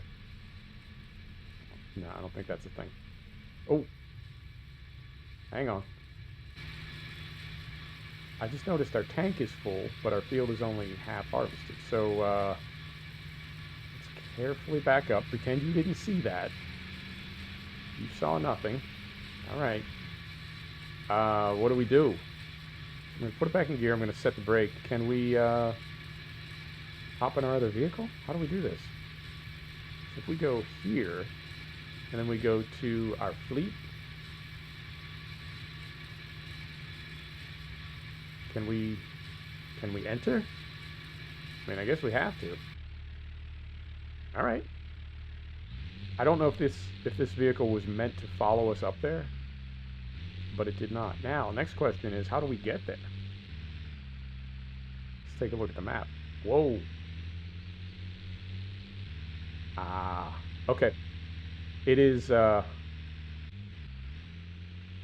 on, see if I can do this. Yep. It is driving itself. So for some reason, the AI got bound up down here. That AI was supposed to be up at the field and never made it. Okay. So if we go back in here now, we go back to fleet, we go back to, oh no. Oh no. I can't get in it. Oh no. Can we get in this thing? Yes, we can. Okay. So we'll hop in here and catch a ride back to the other one. Is this... I feel like this is not working out the way it's supposed to, but it is working out. I think the MB track was supposed to already be up at the cornfield, but for some reason it was not. And then once we left the Tucano, it would not let us hop back in. So, okay. When this gets up there, I will jump out. We'll run over to the Tucano. We'll get the pipe out. We'll let this MB track with the little grain cart, we'll let that service the Tucano, and then we'll continue harvesting corn. Okay. It's all working out. You know what? If this is the worst thing that happens in this tutorial, in this scenario, compared to how buggy these were in the early access, I will take it. No complaints. All right. And I continue to be surprised that my voice is holding out. This is not typical. All right. And I'm going to take a look at the map here too. Well, I wouldn't say I haven't memorized the map. I just haven't spent enough time on it that I really know where anything is. So up here and to the right, down the farm track. Oh, you know what? I just noticed the roads are different color. They're all different shades of like a tan color. I was thinking maybe gray for the big roads and I don't know, something else. But the roads are already different color. Okay. Yeah, just trying to find my way around and figuring if they were different shades, different colors, it would make it a little easier, and they already are. I just hadn't picked up on what the different colors were. So, okay. Good to know. Yeah, it's a really different look than Farm Sim. I think that's the biggest thing. It's not better or worse. It's just really, really different. And, you know, sometimes it can take a minute to get used to things that are different.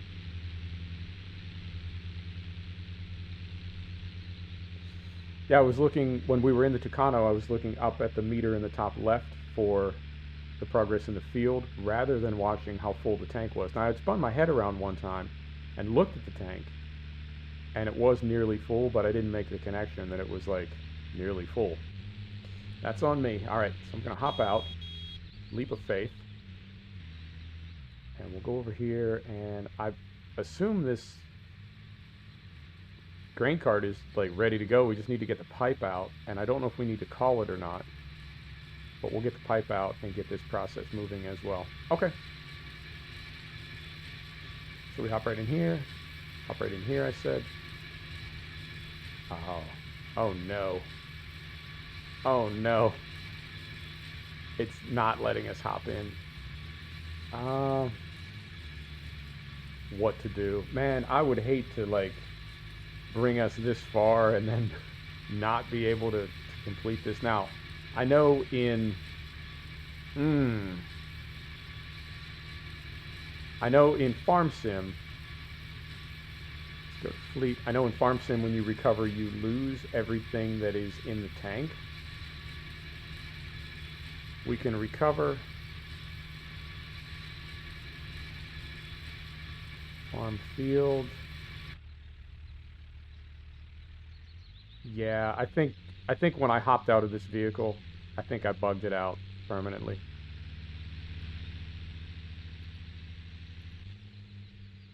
Okay, so if we leave here, oh, it's right here.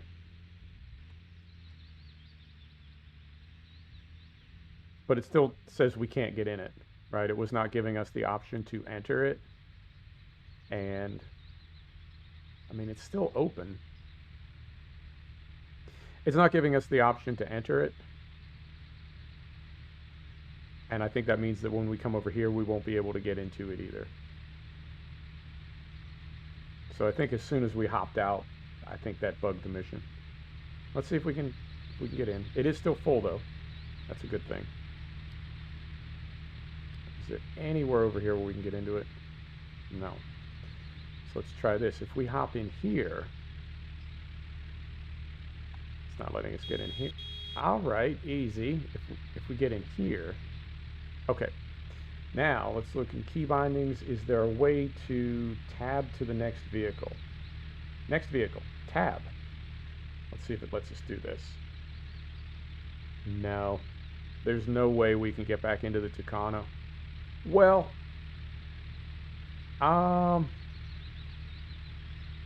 let's try a couple of things. Let's try this. I'm not giving up. We're this far, I'm not giving up. So if we go here, not here. If we go here, save current progress. Okay. Try that again. Save current progress. Leave the map, return to the main menu. This is really concerning me because we just saved it twice. You have an unsaved progress. Do you want to save your progress before leaving the scenario? I do. Now, if we go here and we go back to scenarios, resume. All right. Let's see if it lets us into the Tucano. My OCD would be so triggered if we made it this far and did not finish.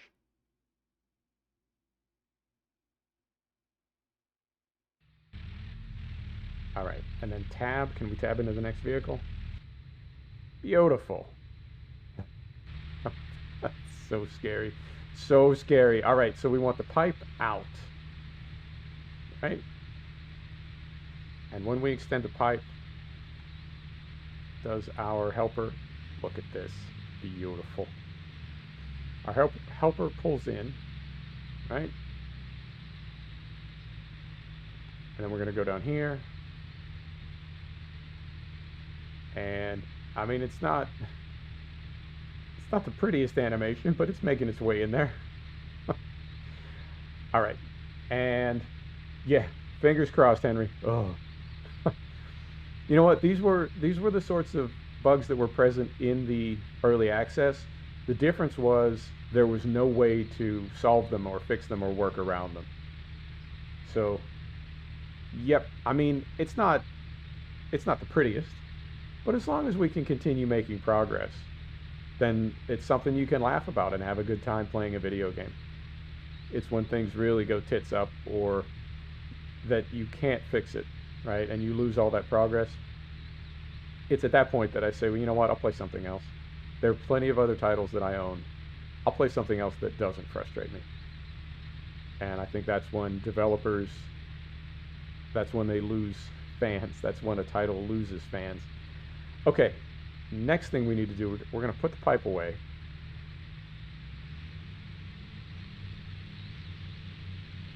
Right? You know what, man? That's just rude. It really is. We work together so well. And you got to be all loud like that. It's just uncalled for. I'm going to pull right up here because we did lose our header somewhere. So I'm going to pull right up here. I'm going to stop. I'm going to stop, I said. Stop. Stop. You set the brake. You hop down. I don't know how far that thing's going to slide. But if we come way out here, far enough to be safe, we come way out here, we open this menu. No, we open this menu. We go to the fleet. I need to do this before the Tucano runs into me from behind. And we're going to recover this now in front of the player. There it is. Back out of this.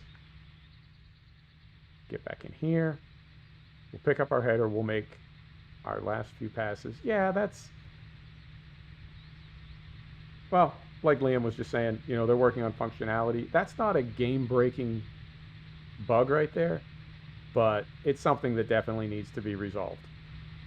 So, you know what I mean? They'll fix it. They know about that stuff. That's the thing about bugs like that is developers know about it, but there is things like that. There's a triage process, and there are various kinds of bugs. There's various severity of bugs, and some of them, honestly, they fall into the triage category of we're not going to fix this. Oh, interesting. Okay, we couldn't get back into the Tucano to turn it off. So not only did it stay open and full of grain, but it's still in the work mode. Interesting. Okay. So we'll go back here first person. We will lower that. And somehow we're still continuing. Fantastic. So yeah, there is a triage process for bugs, and there are some bugs that developers are well aware of, and their methodology says that we're not going to fix that bug. We know about it, but we can't commit resources to it. And in fact, the whole how do we want to do this? Let's deadhead around to the other side and get back on those long lengths on the other side, and then we'll work our way back to this side of the field. So the triage process essentially says there are bugs that are so big that we cannot fix them, and so we're going to ignore them. There are bugs in the middle that are both significant enough to need fixing, but small enough that we can fix them. And then there's a third category of bugs that are so small, they're really not even worth committing resources to, right? Same as triage at a hospital. These are people that are so sick we can't save them. These are people that are sick enough that they need help, but not so sick that they're beyond our ability to offer them care. And then these people over here will get better on their own. I'm going to move it over one row. Right, like that. Exactly the same triage process is applied to bugs, not just in gaming, but in any type of software. So something like that sliding, you know, who knows what category MasterBrains has that currently filed under. Could be that that is a fundamental flaw in the code and they cannot ever fix it, and they're not even trying to. Oh, all right. Oh, that's the row that that's the row that we got interrupted on. All right, so we'll loop back around and start that one again. All right, we may have a little cleanup to do on this field. I feel like we're not exactly lined up as well as I would like us to be. So yeah, I don't know. I'm just speculating, but it could be that sliding is a fundamental flaw in the physics of the game, and it cannot ever be fixed, and they're not even going to try. Or it could be just like, I don't know, change a few values, right? Add some mass, add some grip, who knows? Could be something relatively easy to fix. But we'll have a patch. I don't know. I haven't seen a calendar for when anything will be fixed, what kind of patch to expect. But the game's been out for like, what, 2 days, 3 days?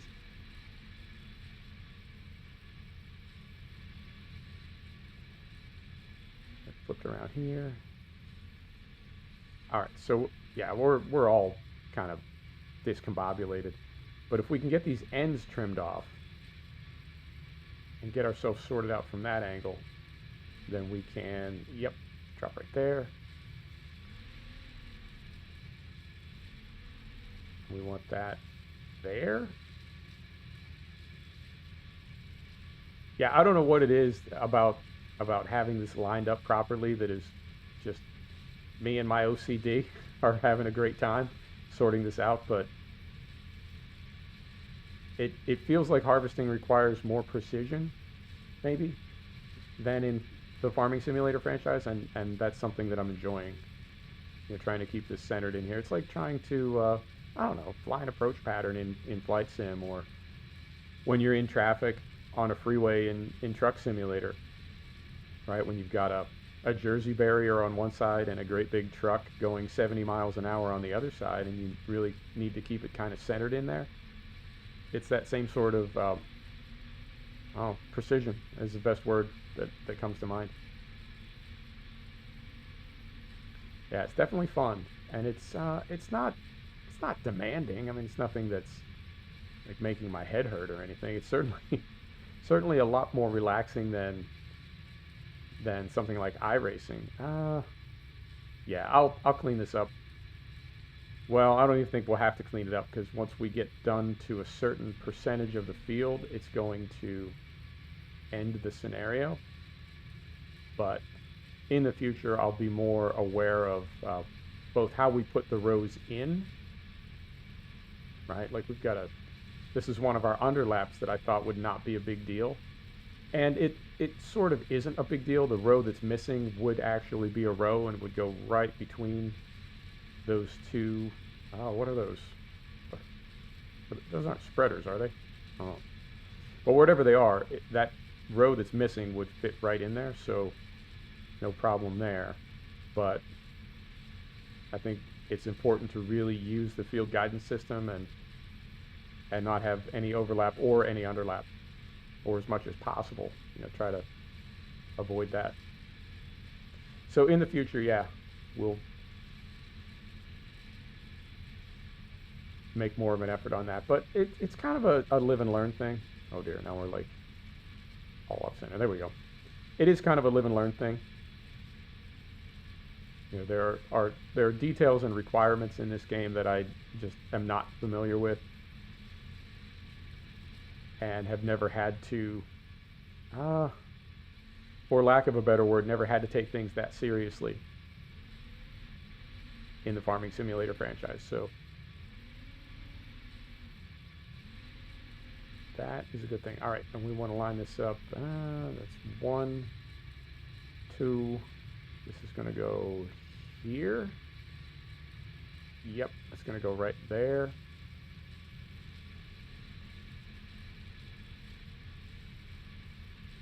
Yeah, it's hard to describe, and I hate to keep like beating this drum. I don't want to like overstate. Well, I don't want to overstate anything, but it's really difficult for me to put into words how much more serious and how much more challenging this is. In a good way, though.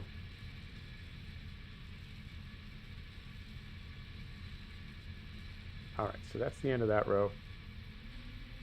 And I know, well, if you've been watching the stream or if you've seen other streams, you know I tend to do this quite a bit. I do deadhead rather than doing 3-point turns. Part of it is visibility, and part of it is in a field this small, I think it might just be easier on the transmission. All right, so we'll get this turned around here. And this one's tricky because I can't really see it. I think we want to be there. Trying to get that right in there.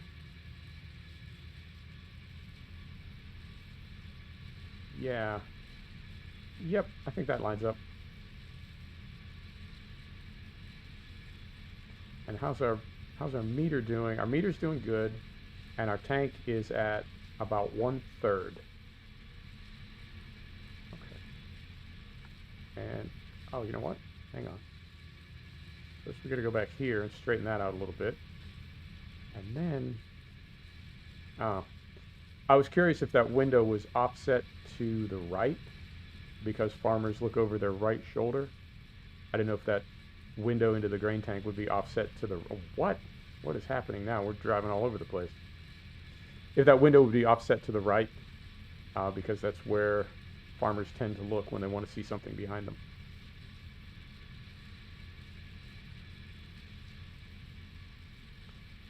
All right.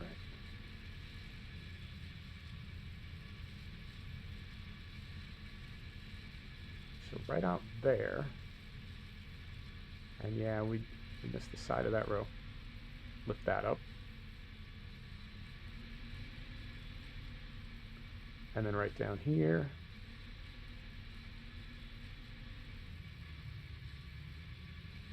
And I think we want to be right there. Yep. And there's just a couple plants out there to the left, but why not grab them if we can, right? Now, I don't know, I think the bulk of what we have left in the field that's still in rows here in the center, I think that will be enough to get our meter to 100%. But if it's not, we may have to go around the outside of the field and pick up those last little scruffy bits. But I'm betting that the bulk of the crop, what we still have here to our right, I think that will be enough to get us up over 100%. All right, flip around here.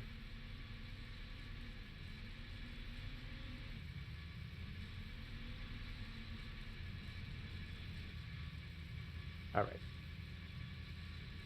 drop that right in there. Yeah, it's fascinating to me, like how accurately you can line up the header into the rows and how consistent it is. This has never, I've never, first person, third person, I've never really had this feeling in Farm Simulator that how I was driving while I was harvesting mattered, like in any way. You just kind of do whatever you want and it'll be all right. But here it feels like, I mean, I know we could just drive sideways back and forth across the field. It really wouldn't matter at all. But the feeling that it gives you is that, you know, keeping this thing lined up and keeping it centered is something that we're trying to do here. It's a goal, and it just adds a different feeling to the sim. All right, so we lift that up.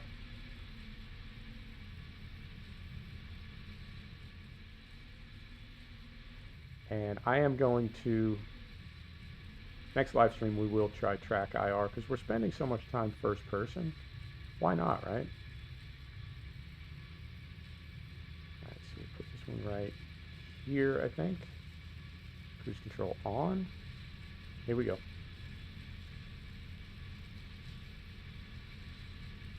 I'm also curious if this, the screen that we're looking at right now on the right that says cattle and crops, I'm curious if there's ever going to be information added to that.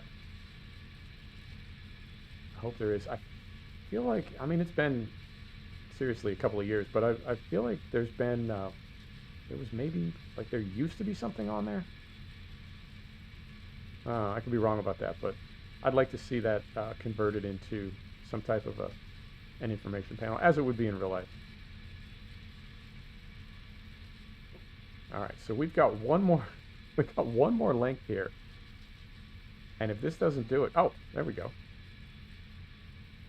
Finish threshing the field and unload the rest into the trailer. I guess we'll just do this one more length. We've got room in the tank, so we'll do this one more length, and that will be, it's sloppy. We missed a lot of crop, but we did get it done, and we did make it through the entire scenario with no bugs and no crashes. I know that might not sound like, you know, that much of an accomplishment, but compared to, wait a minute, compared to how sort of frustrating and challenging these scenarios were in the early access, it's clear that they have put effort into tuning them up and making them function properly.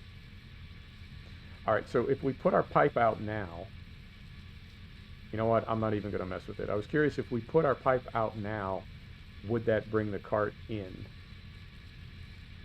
But I think the way it's going to want us to finish this is to, rather than the cart coming to us, we're going to go to the cart. So let us go third person, right? Where is our cart? All the way up there, okay.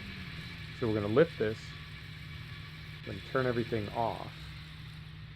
We're going to, oh, I need to remember to do this. So you want to lower the header before you fold it, otherwise, right?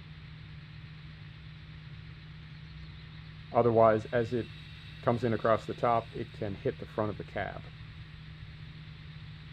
So we'll leave that lowered until it's all folded up.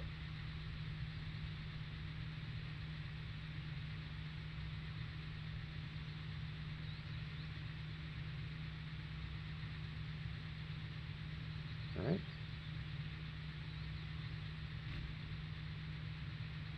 Then we'll lift it. Oh, that's cool. The little, let me zoom out a little bit. Try to. There we go. The safety bar shows up on the front with the warning placards. Very cool. Nice little detail. Right, so we'll head up this way.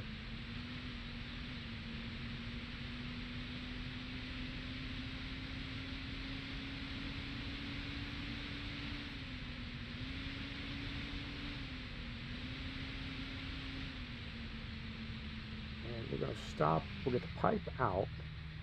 We'll do that here. Right, pipe out.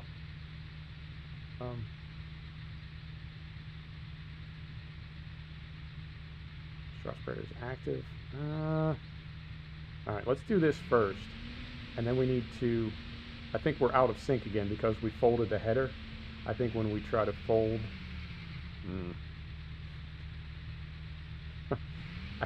I hate driving through crop. I really hate driving through crop.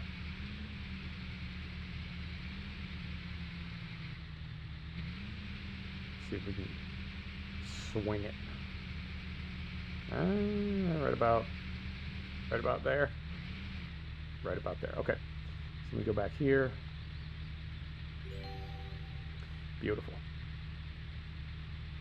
So if they want us to fold everything up and put it away, we're out of sync now because we folded the header and everything else is still unfolded. So I think the way to get around that may be to unfold the header and then hit X. That'll fold everything, right? We'll find out in a minute.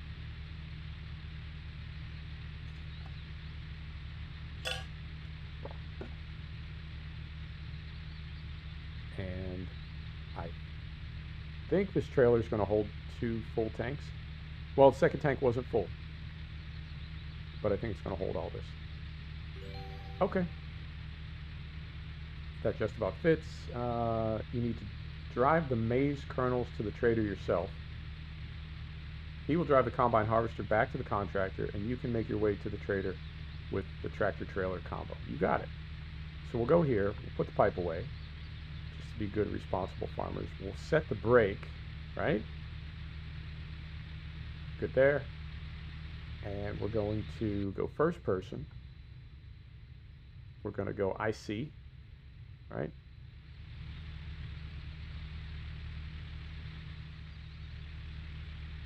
Can we reach it? Yep, we can get it from here. There's the door.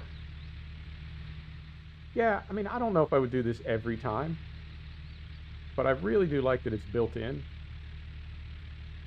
Yeah, you can see the side glass down there, but when we're in cab, I didn't see an animation for it. All right, door's open. Hop in. Door's closed. All right, this thing is already running. Brake is off. Brake is off. Let's get rid of this. All right, here we go. And we are driving to the port. Oh, that's cool. I can show you some of those one-way markings. I thought they seemed a bit excessive the first time I was down there. But because the AI can drive anywhere on the map, right? You can send them places on the map just by name, and they calculate their own route. I think there are splines and traffic pathways embedded into the roads, and to prevent traffic from banging into each other, I think there are a lot of one-way roads.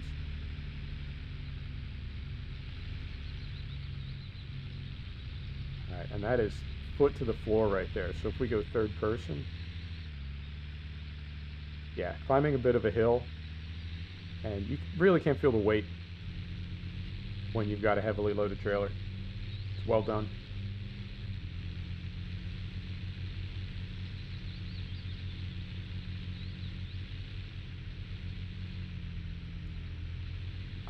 I do have to say though, I don't feel like there's any possibility of me flipping this trailer whatsoever. And I'll take a look in the menus. It could be that there is a stability setting that I need to turn down or turn off. I don't recall seeing one, but it could be that I have I don't know, some kind of stability failsafe turned on.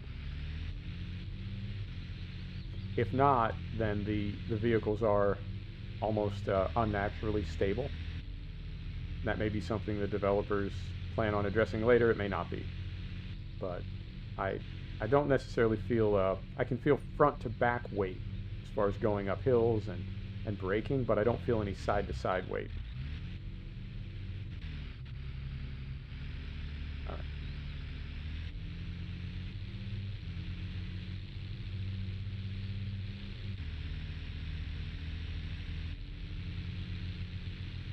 And are we, yeah, I mean, sometimes when we shift, yeah, like right there, I saw some movement on the gear stick, but then other times we do not. So I think that may be only the right stick, only the actual transmission. Gear lever is active and the transfer case is not. Maybe, I don't know. I don't know. I'm figuring this game out at the same time as you are. I don't have any more information or experience with it than anybody else does. It's fun to figure this stuff out, though. I really do enjoy it. All right, so we want to go right through here. I'll go third person. You can see them from above a little bit more easily, but there are a lot of one-way marks down here. So I would describe this as a 2-lane road right here, just as we get down to the single lane part is where the one-way markers start. And I think the reason is if you have vehicles coming down here to sell grain or to dump grain or something, that it prevents traffic from getting all bottlenecked. So we'll go around here.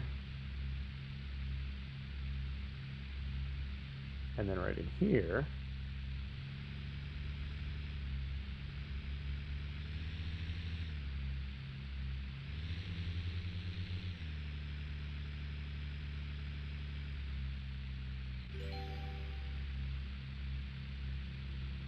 just like that. There you go. All right, set the brake.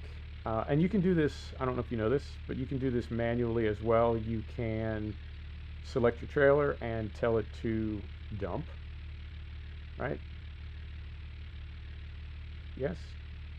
No.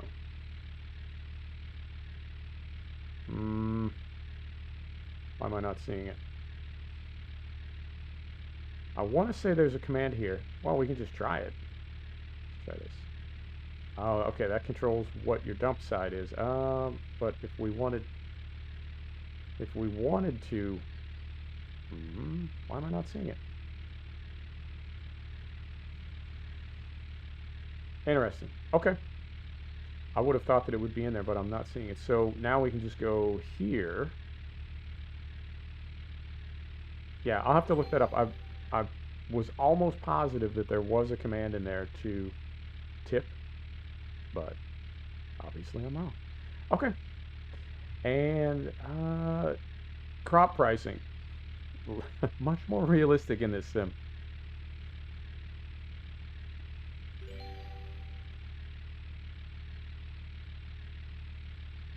Yeah, 138 euro per 1,000 liters. Okay. Although the quality wasn't quite ideal, you still got a great price. Wow, that is a great price. Interesting. Now you can enjoy a well-earned evening and drive back to your business. You got it. Close that. Brake is off, and we'll make our way out of here.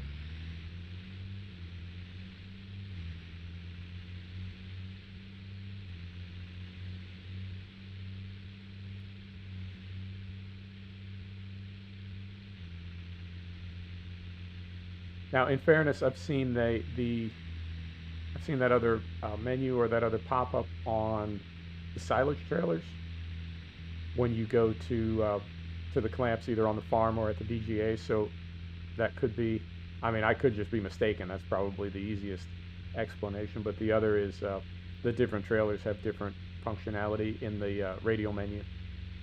The Wonder Wheel. Yeah, this is all one way out of here. And I suspect it's for the AI.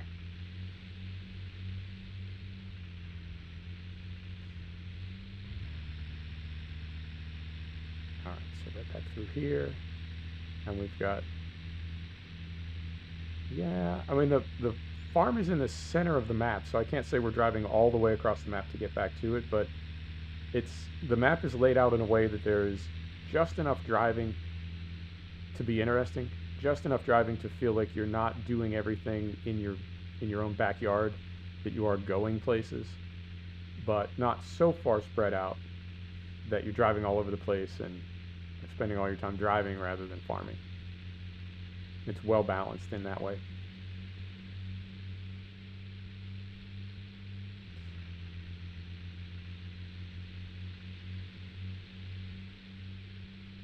All right. Now this part I do know. We go past the, yeah, we're gonna go past the equipment dealer and then make the left turn. Yeah, this is, I don't know my way around by memory yet, but it's getting better.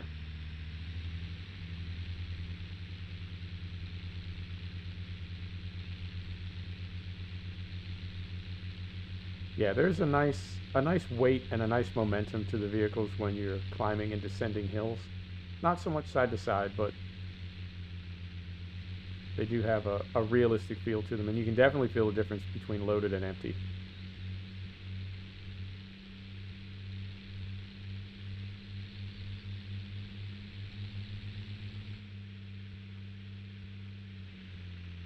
slow down just a little bit here. I know a game is immersive when I feel, oh, not compelled, that's not the right word for it. When it's just automatic to stop and look for traffic, that's when I know on some level, I am immersed and I feel like I'm in a, not a real world, but you know what I mean? I feel like I'm doing something other than playing a video game. And when I come to yield signs or giveaway signs, I definitely feel like it's just natural to slow down and take a look. All right. And I think that's us done. We'll find out in a minute here.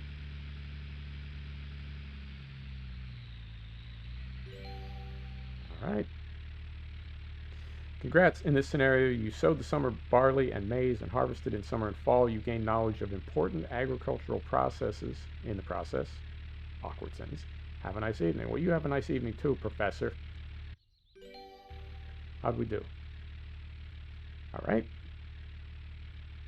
So we do have other vehicles available now in our career save.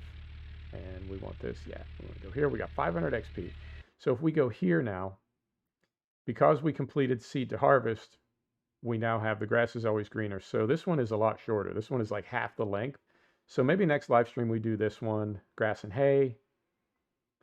Yeah. So we're going to do some mowing. Looks like mowing, tedding, raking, baling. Yeah, let's do that next scenario. Okay, cool.